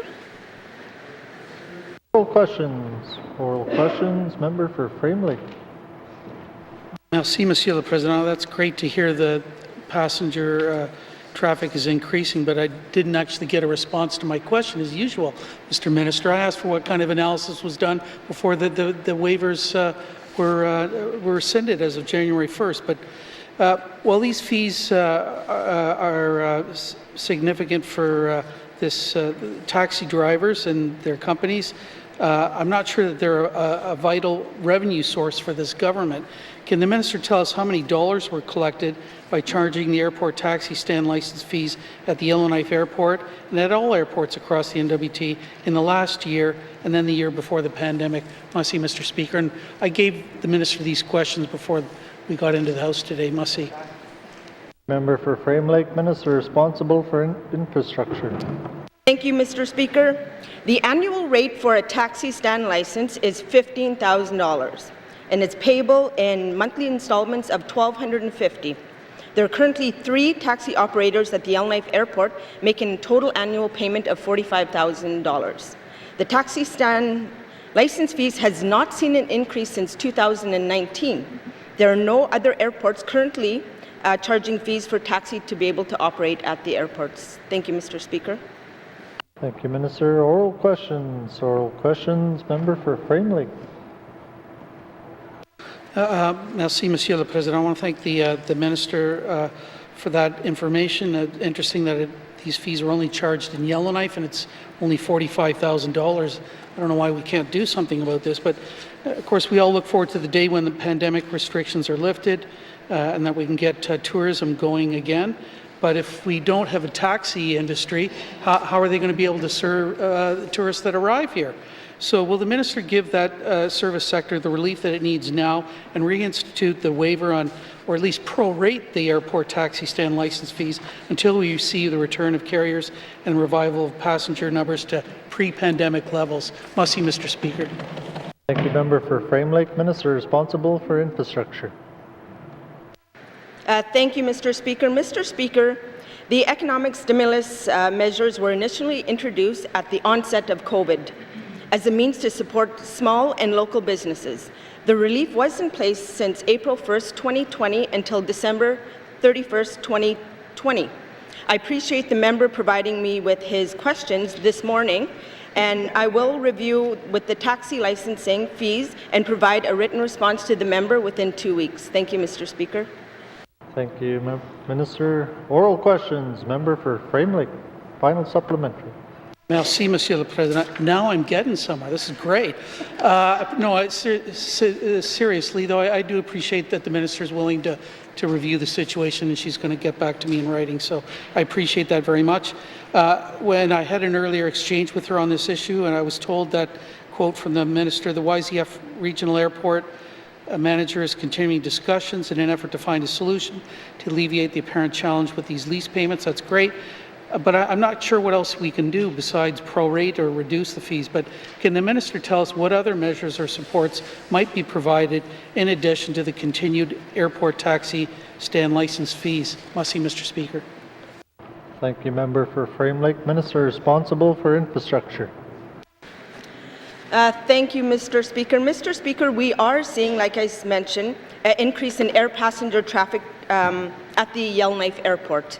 I understand that the federal government has introduced various target programs for businesses that are impacted by COVID-19, which may be able to provide some support. Thank you, Mr. Speaker. Thank you, Minister. Oral questions. Member for Kamloops. Thank you, Mr. Speaker. Mr. Speaker, I want to start off by reiterating my thanks to public servants who worked very hard during the outbreak here in Yellowknife. During the outbreak, even constituents who were isolating and were confused were the very first thing that they always said was how thankful that they were, because everybody had a friend who was working long hours. Everybody knew somebody who was directly working with the outbreak. So our thanks for that. My first question for the Minister of Health and Social Services today is, who is responsible for COVID communication and what is the approval process that takes place? Thank you. Thank you, Member for Kamloops. Minister responsible for Health and Social Services. Yeah, thank you, Mr. Speaker. Mr. Speaker, the COVID Secretariat has a small communications staff that provides material to do with the public health orders. And on the other side, the NTHSSA provides communications and materials on the operational side of things like testing and vaccinations. Thank you. Thank you, Minister. Oral questions. Member for Kamloops. Thank you very much, Mr. Speaker. Mr. Speaker, it appeared that during the pandemic that there was a large requirement on those two entities to come together and do communication together. There was a lot of influx of calls to protect N.W.T, to public health, and to the CPHO's office, and there was a need for those to come together and to work in unison. So how does Health and Social Services or the Office of the CPHO ensure that those communicating bodies are able to work together and pass the same and consistent information on to residents? Thank you. Thank you, Member for Kamloops. Minister responsible for Health and Social Services. Yeah, thank you. These two branches are not in silos. They do speak to one another. The work they're doing is connected. The perceived lack of consistency is actually because not everyone got the same advice about how long to isolate or how many tests they needed, and so on. I found that there has been some confusion between the general advice given to the public and the specific advice given to individuals, and there's been a mix-up of those two, and the result is that it looks confusing. And I understand that people did experience it as confusing. And so I think that there are lessons to be learned going forward about how we can try to make that distinction between individual advice and general advice clearer and sooner. Thank you. Thank you, Minister. Oral questions. Member for Kamloops. Thank you very much, Mr. Speaker. I'm glad that the Minister mentioned lessons learned, because my next question is about lessons learned. And how does the Minister intend to ensure that lessons learned are captured from this outbreak so that we can better prepare how we will communicate future ones? Thank you. Thank you, Member for Kamloops. Minister responsible for Health and Social Services. Yeah, thank you, Mr. Speaker. Mr. Speaker, it's standard for the Department, the Health Authority, and the Secretariat to do a debrief after an outbreak is over. The outbreak at NJ McPherson is not yet over, but when it is, those three entities will meet and will go over what they've learned and what they could do differently next time. Thank you. Thank you, Minister. Final supplementary. Member for Kamloops. Thank you very much, Mr. Speaker. I'm happy to hear that, and also happy to participate in any way that might be useful to the department as well, if any feedback is useful. Mr. Speaker, the World Health Organization publishes simple, clear documents titled, "I just found out I tested positive for 19, and I just found out I am a contact of positive 19. Straightforward guiding documents like these would have been useful during the Yellowknife outbreak, and especially where the Minister did acknowledge that there was some confusion over what category people fell into. So I'm wondering, will Health and Social Services commit to creating guiding documents for residents based on lessons learned from the Yellowknife outbreak that they could use in future ones? Thank you. Thank you, Member for Kamloops. Minister responsible for Health and Social Services. Yeah, thank you, Mr. Speaker. Since the pandemic began, the COVID Secretariat and NTHSSA have created videos, social media material, news releases, FAQs, a range of different kinds of documents that are available on the N.W.T COVID-19 site. It covers things like self-isolation, testing, vaccination, and so on. So I wonder if some of the things the member is looking for is already in place. I'm not familiar with the World Health Organization material. What we do know is that in the course of the pandemic, information has changed. We've learned so much more, for example, about variants and how infectious they are, that we have been updating our guidance documents to reflect that. Thank you. Thank you, Minister. Oral questions. Oral questions. Member for Yellowknife North. Thank you, Mr. Speaker. The current public health order, which restricts many of the N.W.T's activities, was drafted 1 year ago. That's the order that prohibits having 5 people in your home, prohibits singing, it prohibits indoor funerals, and in fact, many of the things it prohibits in that order are no longer relevant, as we've since allowed exceptions and variances of that order that was drafted 1 year ago. Mr. Speaker, when that order was drafted, the context and the justification for those impositions were that our healthcare system had this risk of being overwhelmed. There was talks of waves, there was talks of ICU beds, ventilators, and given we are now at a 60% vaccination target, much of that language has disappeared. And so I'm confused as to what the main goal we are trying to mitigate is. And I would like to begin with having the minister explain to me, is there still a risk, given our vaccination targets, given that I believe 100% of people over 80 are now vaccinated, of filling up our ICU beds in the N.W.T? Or have we now moved beyond a risk of overwhelming the healthcare system? Thank you, Mr. Speaker.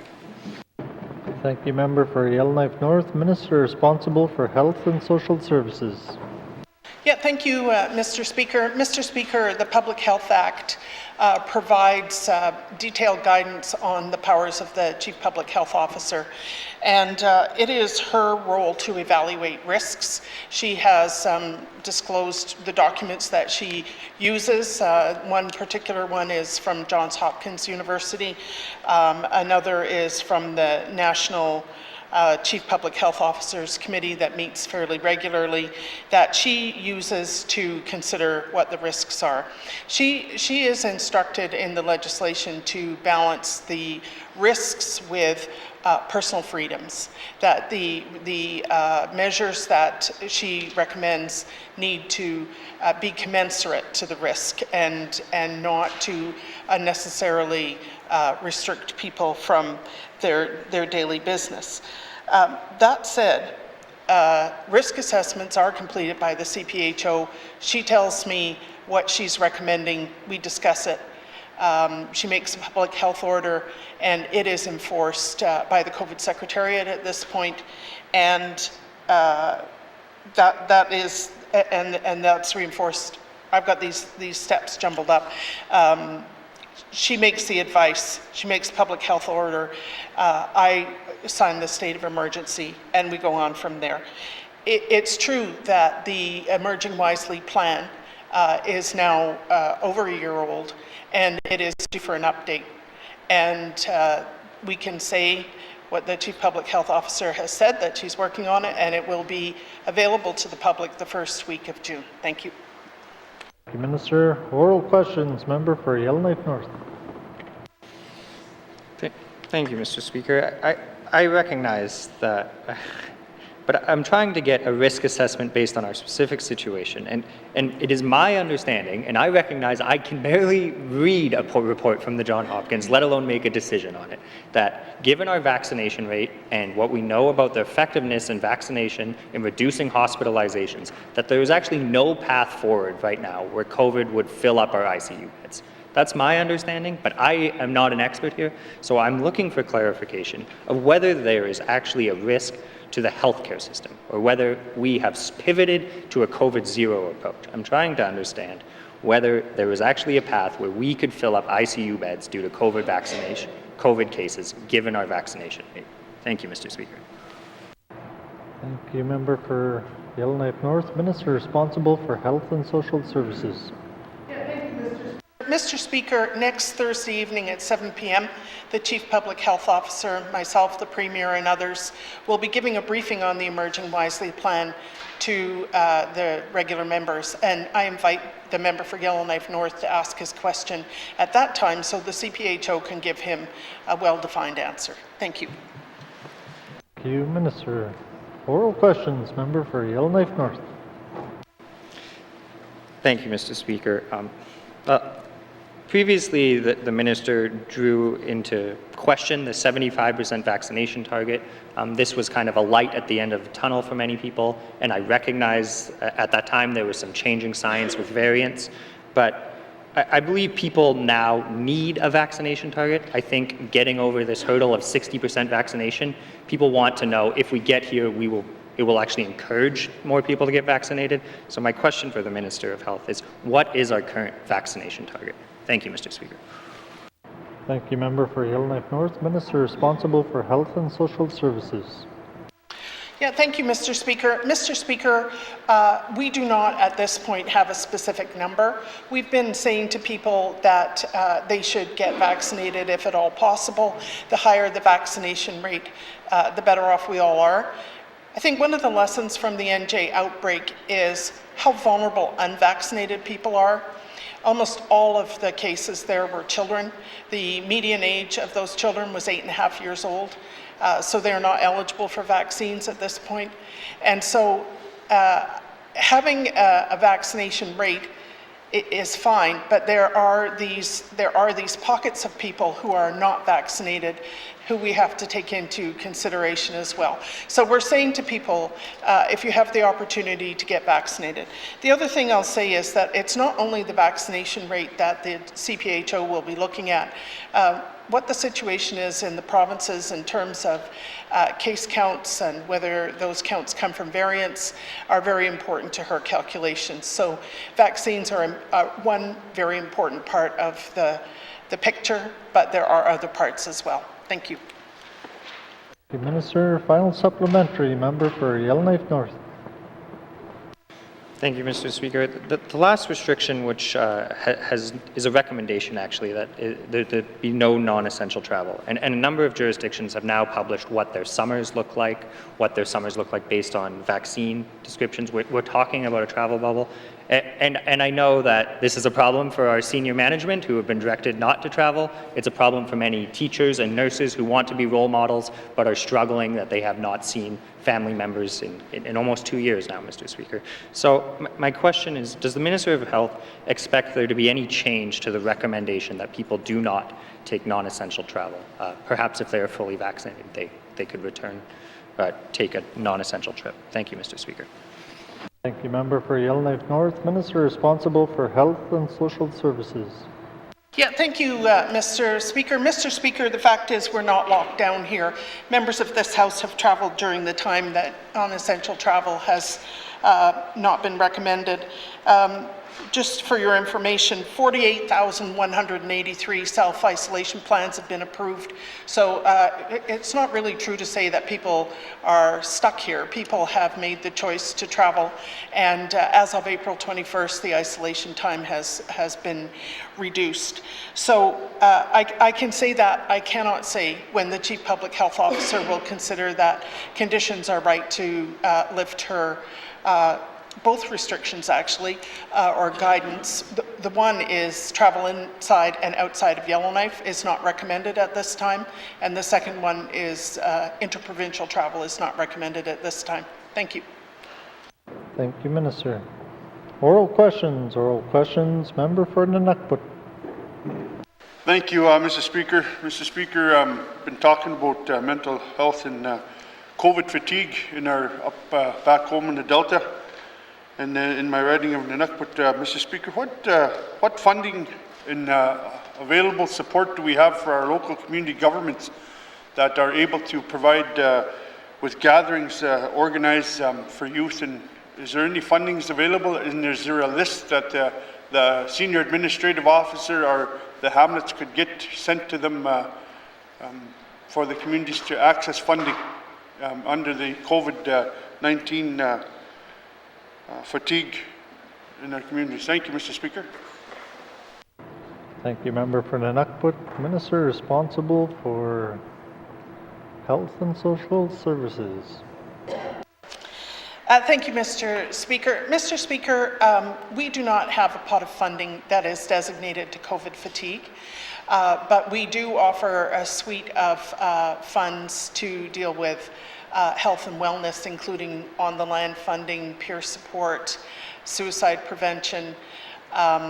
We have counselors who are resident in Tuktoyaktuk, and they are able to offer same-day appointments. We have apps for people to use who are experiencing anxiety and depression, parenting problems, and so on. I realize that may not be very helpful in communities with slow internet connections. But we do have this range of funding available. And it's my understanding as well that there was funding provided by the federal government to Indigenous governments related to COVID. So I can certainly find out or create a list for the member to share with his SAOs. There is quite a range of things that are available. Thank you. Thank you, Minister. Oral questions. Member for N.W.T. Mr. Speaker, thank you for that. Madam Minister, what support services we have been made available to support mental health to our elders in our communities? I have one, she says I have one in Tuck. I think he left Tuck and he's in Beshico now, serving there. But the biggest thing is the small community, Sachs Harbour, Paltuck and Null. We have the services that are required there need internet. If you're using the apps and stuff like that, it's slow service. What's it being made available, I guess, for in person? Like I asked earlier this year, if teams could go in, help teams.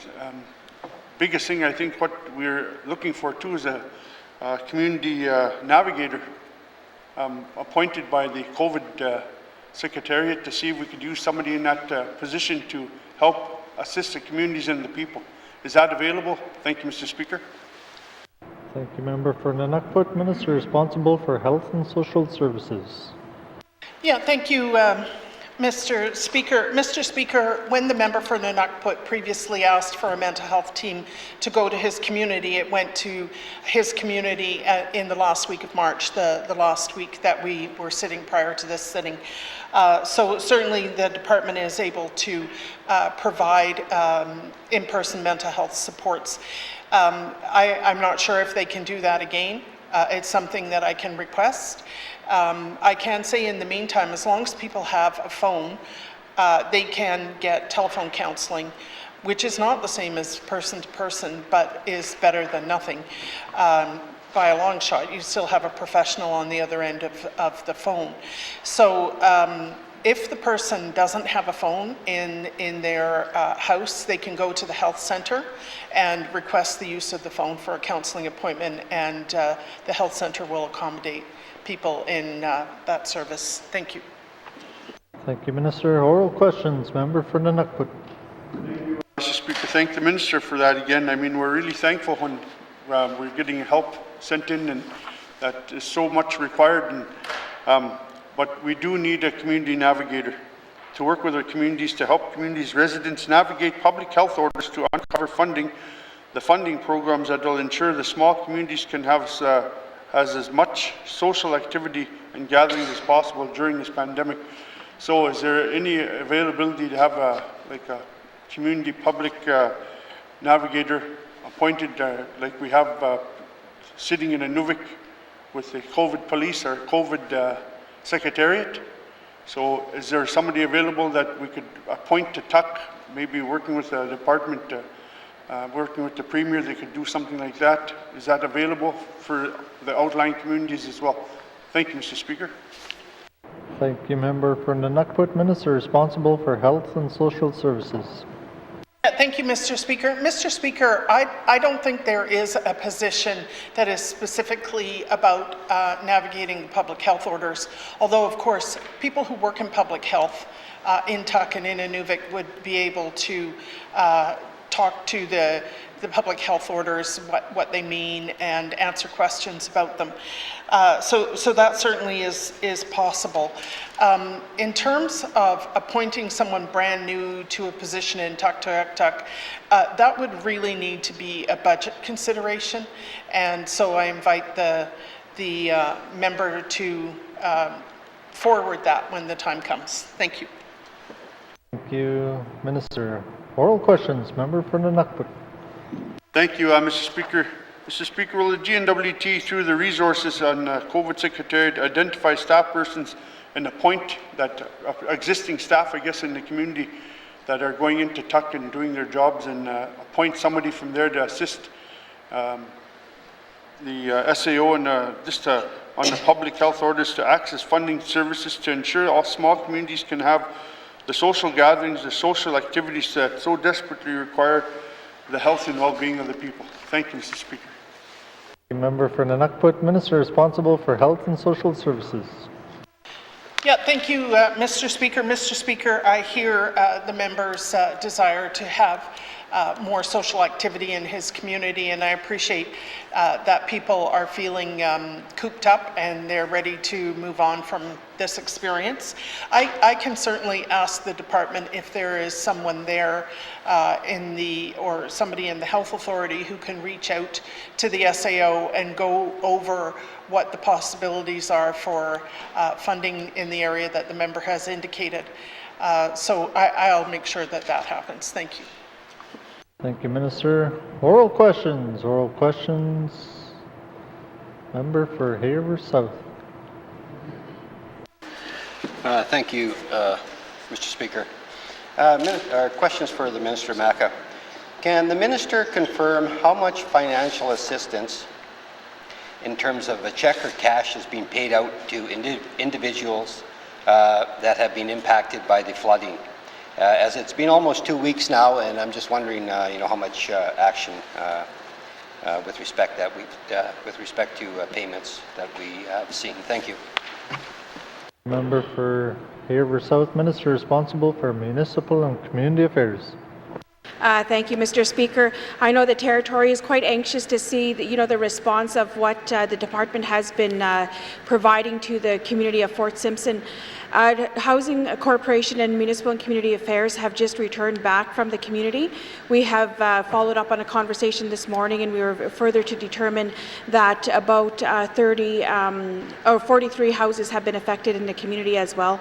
And looking at financial supports for that community, we have been working very closely as well and taking care of the hotel financial obligation for that community. MACA is taking care of those residents there. And also looking at further assistance as well. We are really heavily dependent on the assessment that's going to be able to determine what needs are going to be provided for that community. As of today, the only financial assistance that has been provided to the community is the support from the department, both MACA and housing, and also providing the accommodations for the residents that have been affected by the flood. The residents are currently now still in the hotels in Fort Providence and in Fort Simpson. Thank you, Mr. Speaker. Minister, oral questions. Member for Haver South. Mr. Speaker, can the Minister confirm how much money her department has set aside or identified to assist immediately with financial support to the individuals that are in dire need of it? Thank you, Mr. Speaker. Thank you, Member for Haver South. Minister responsible for MACA. Thank you, Mr. Speaker. Like I had said, we are waiting on the assessment to be completed, but in the meantime, we are providing that support to the communities and looking at their home and their housing repair, which is the priority right now. We will be keeping the members and my colleagues updated as we go forward. Thank you, Mr. Speaker. Oral questions. Member for Haver South. Thank you, Mr. Speaker. Yeah, I thank you, the Minister, for that response. And I guess what I'm after is I want to know, that the people are being looked after for immediate needs right now, because I know that many of them have probably, used up whatever funds they had, just leaving their home. There's always a cost associated with it. I'd also ask the Minister if she can confirm how long her department is with assessments, or has it even started on the buildings? Thank you, Mr. Speaker. Thank you, Member for Haver South. Minister responsible for MACA. Thank you, Mr. Speaker. We have a lot of I guess maybe a conversation about the assessment, who conducts the assessment, who is going to be responsible for the assessment. The communities have reached out as well in wanting to conduct their own. Right now, MACA has hired a northern company that will be getting into Fort Simpson on Wednesday and Thursday, both Simpson and Jean Marie River of this week. And once I'm provided those further details, I will follow up with the member and with my colleagues as well. Thank you, Mr. Speaker. Thank you, Minister. Final supplementary. Member for Haver South. Thank you, Mr. Speaker. There's been a number of organizations raising money for for the victims of the flooding. I think we've had Red Cross and United Way and individuals as well through GoFundMe pages. Has the minister been in contact with any of these groups or individuals to confirm, how much money has been raised and how it will be dispersed, and just to coordinate with what her department's doing? Thank you, Mr. Speaker. Thank you, member for Haver South. Minister responsible for MECA. Mr. Speaker, the member is correct that there has been a lot of donations that have been provided to the community. We have not tallied up those numbers yet, and outreaching to the organizations that are helping to support the community. I will have to get back to the member. Thank you, Mr. Speaker. Thank you, Minister. Colleagues, our time for oral questions has expired. Written questions. Written questions. Member for Kamloops. Thank you, Mr. Speaker. Mr. Speaker, my question is for the Minister of Health and Social Services. As we are over 1 calendar year into the COVID-19 pandemic, can the Minister provide a copy of the exemption policy document used to guide self-isolation exemption decisions, and the number of exemptions per week for the last 3 months, the category for grounds for exemptions, the percentage breakdown between exemptions granted to residents versus non-residents, and the percentage of exemptions granted for personal versus essential versus commercial purposes? Thank you. Thank you. Member for Kamloops. Written questions. Written questions. Returns to written questions. Returns to written questions. Replies to Commissioner's address. Replies to Commissioner's address. Petitions. Petitions. Reports of committees on a review of bills. Reports of committees on a review of bills. Reports of standing and special committees. Member for Thabacha. Thank you, Mr. Speaker. The Standing Committee on Government Operations report on the review of the 2019-2020 Northwest Territories Ombud Annual Report. Introduction. The Standing Committee on Government Operations has reviewed the 2019-2020 Annual Report on the Northwest Territories Ombud.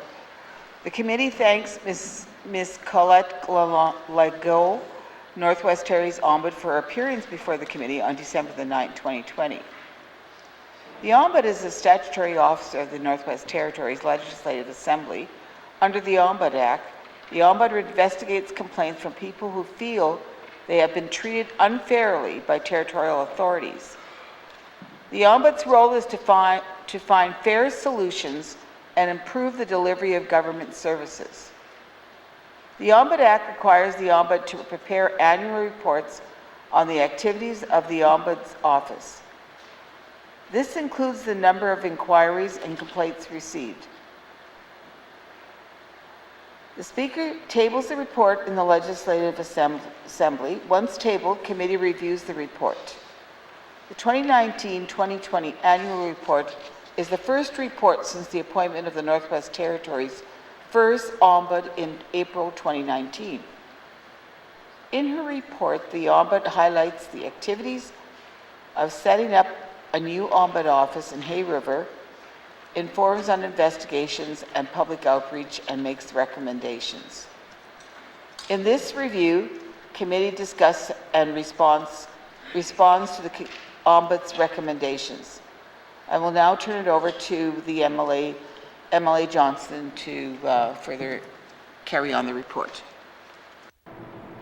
Thank you, member for Thabacha. Member for Yellowknife North. Jurisdictional issues.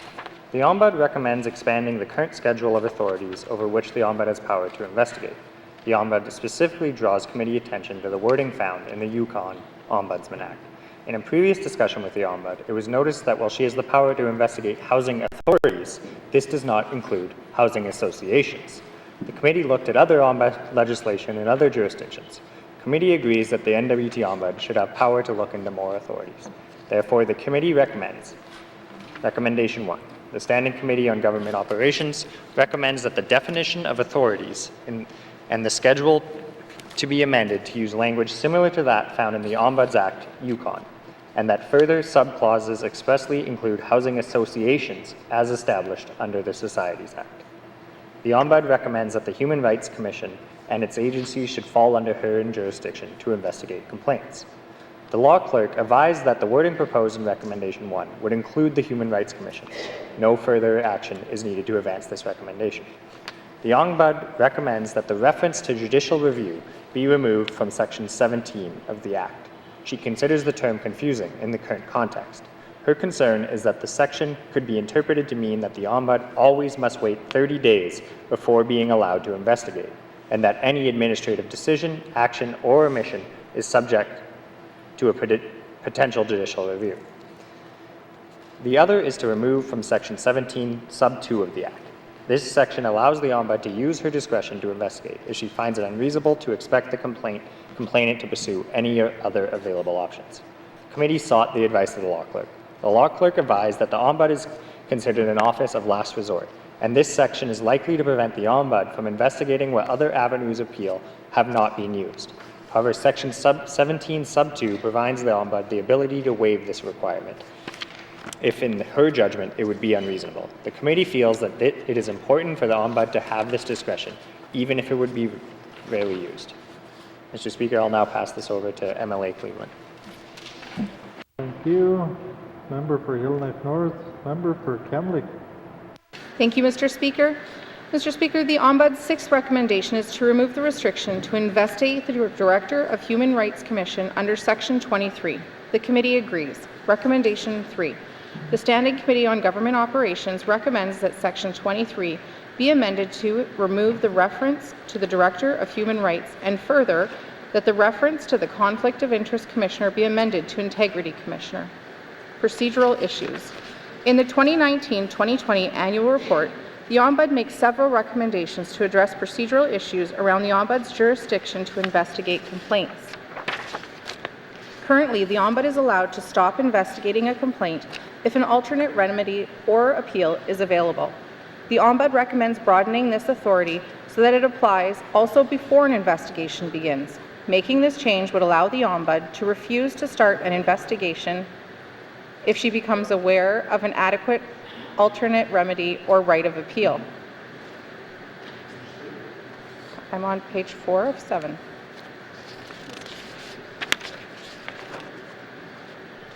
I'm reading my highlighted portion. Would you like me to continue, Mr. Speaker? Okay.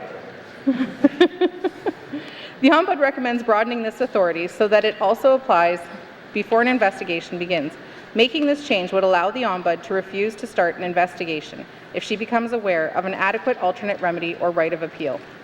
The committee had the law clerk review this recommendation. Because the Ombudsman is an office of last resort, a complainant must use all other remedies available before going to the Ombudsman.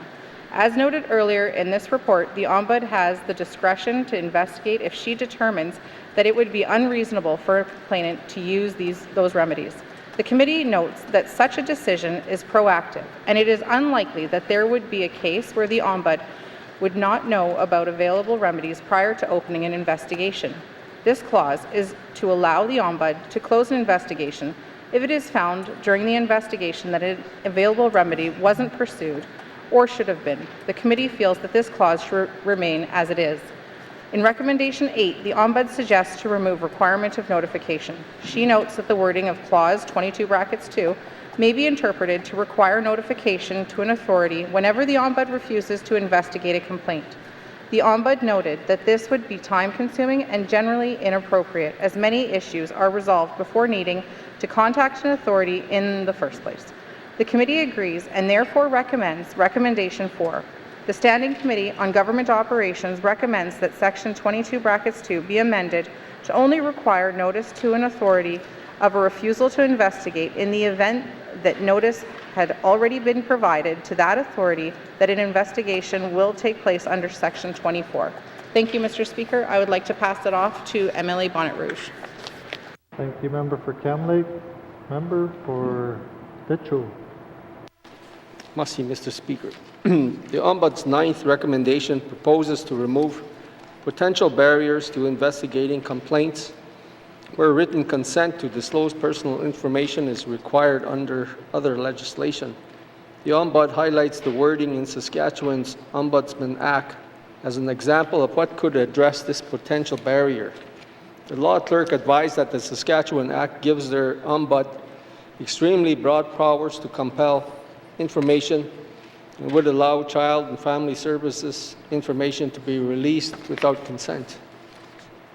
The committee has concerns about information being released without consent and is not prepared to make a recommendation at this time. The committee invites the Ombudsman to provide additional information in the next annual report for consideration on this issue. The next recommendation of the Ombudsman deals with public servants providing information to the Ombudsman voluntarily. The Ombudsman states, Section 30 of the Act provides that no person is liable for prosecution for an offense for complying with the requirement of the Ombudsman. While this protects authorities and public servants who are required to provide information in the course of an investigation, it would not protect authorities and public servants who are requested to provide information in the course of an early resolution process. The Ombudsman flags that on a few occasions, a formal investigation was started where an informal process may have resolved the issue to ensure that Section 30 applied. The committee asked the law clerk for advice. The legal advice provided to committee indicates that Section 30 is not limited to formal investigations.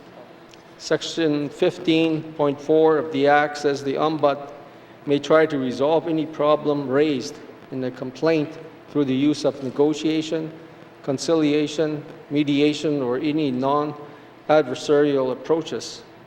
Section 30 protects public servants from liability when complying with any requirement of the Ombudsman under this Act. The committee interprets this to mean any formal or informal process is initiated by the Ombudsman. The committee invites the Ombudsman to report in this area again if the early resolution process is being hindered by the public servants being reluctant to comply with requests for information prior to the formal investigation stage. Mr. Speaker, I will now turn this over to MLA Semler. Merci. Thank you, Member for Detroit. Member for Nunavut Twin Lakes. Thank you, Mr. Speaker. Administrative issues. The Ombudsman has flagged a potential gap where information provided by the Ombudsman to a department or agency as part of an investigation could be disclosed by that department. The Ombudsman has recommended that any information originated with the office of the Ombudsman must be kept confidential. The committee agrees that the information from the Ombudsman should remain confidential and therefore recommends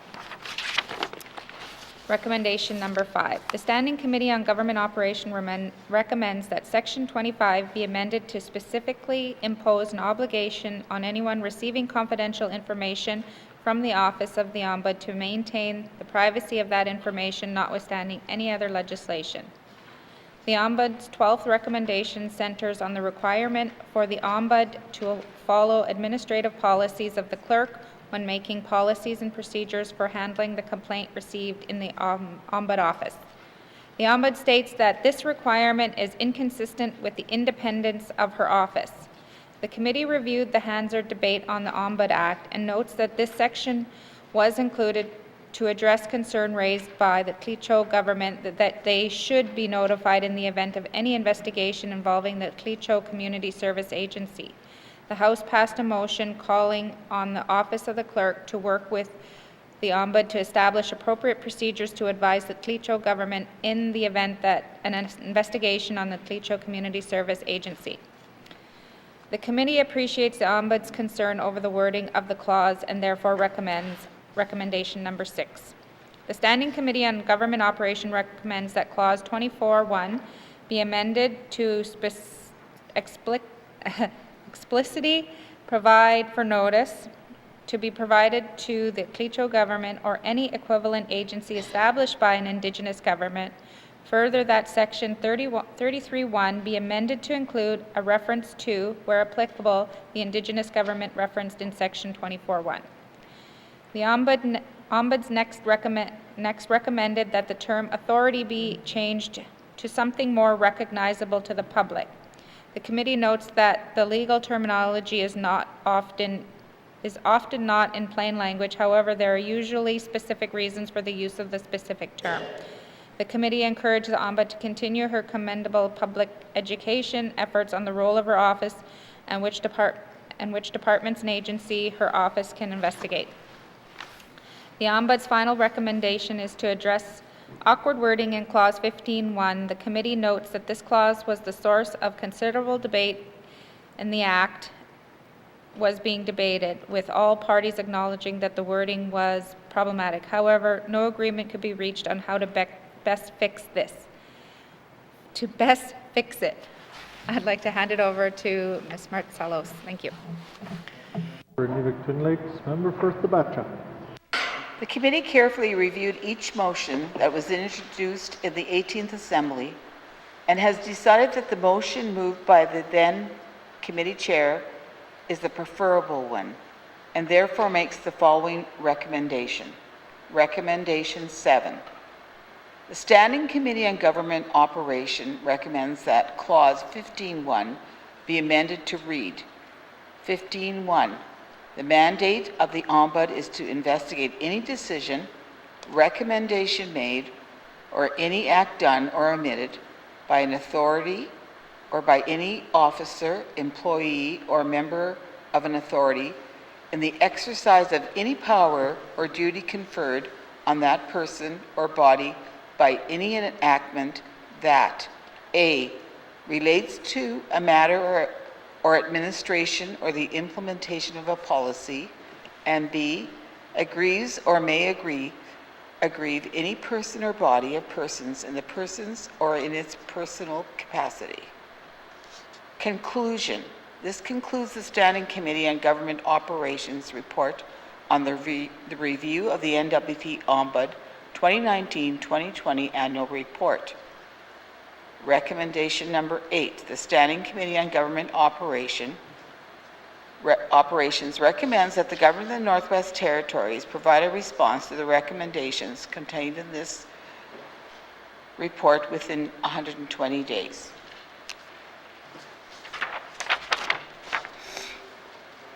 Mr. Speaker, I move, second by the Honourable Member for Det Show, that the full Standing Committee on Government Operations report on the review of the 2019-2020 Northwest Territories Ombudsman Annual Report be deemed read and received by the Assembly and moved into Committee of the Whole for further consideration. Thank you, Mr. Speaker.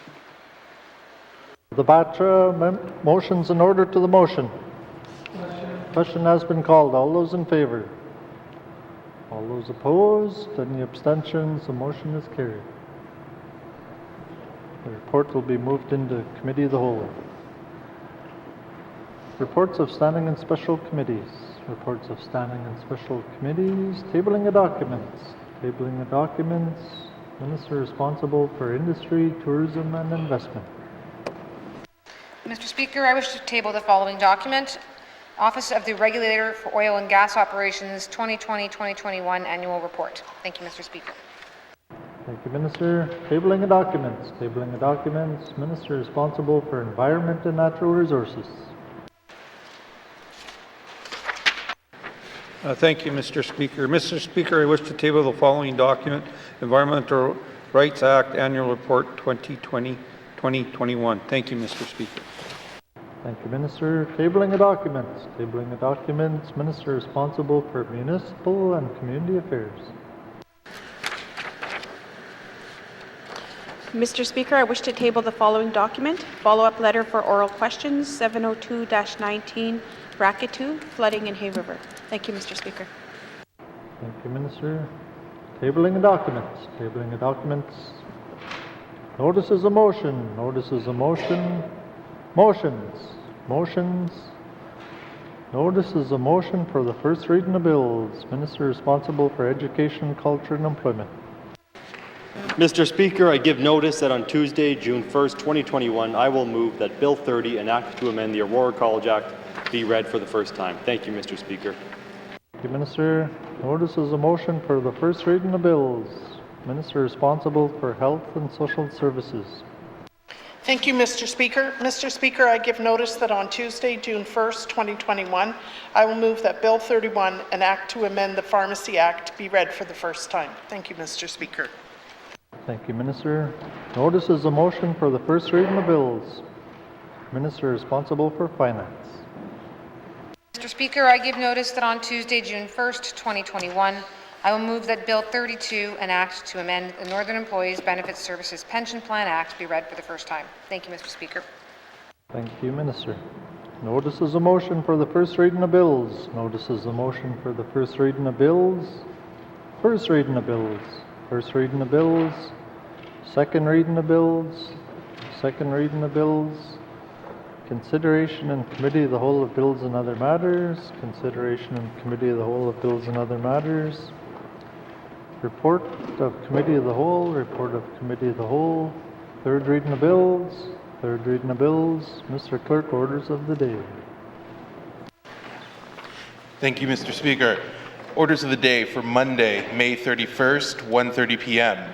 Prayer, minister statements, member statements, returns to oral questions, recognition of visitors in the gallery, acknowledgements, oral questions, returns to written questions, replies to the Commissioner's address, petitions, reports of committees on the review of bills, reports of standing and special committees, tabling of documents, notices of motion, motions, notices of motion for first reading of bills, Bill 29, second reading of bills, consideration in Committee of the Whole of bills and other matters, report of Committee of the Whole, third reading of bills, orders of the day.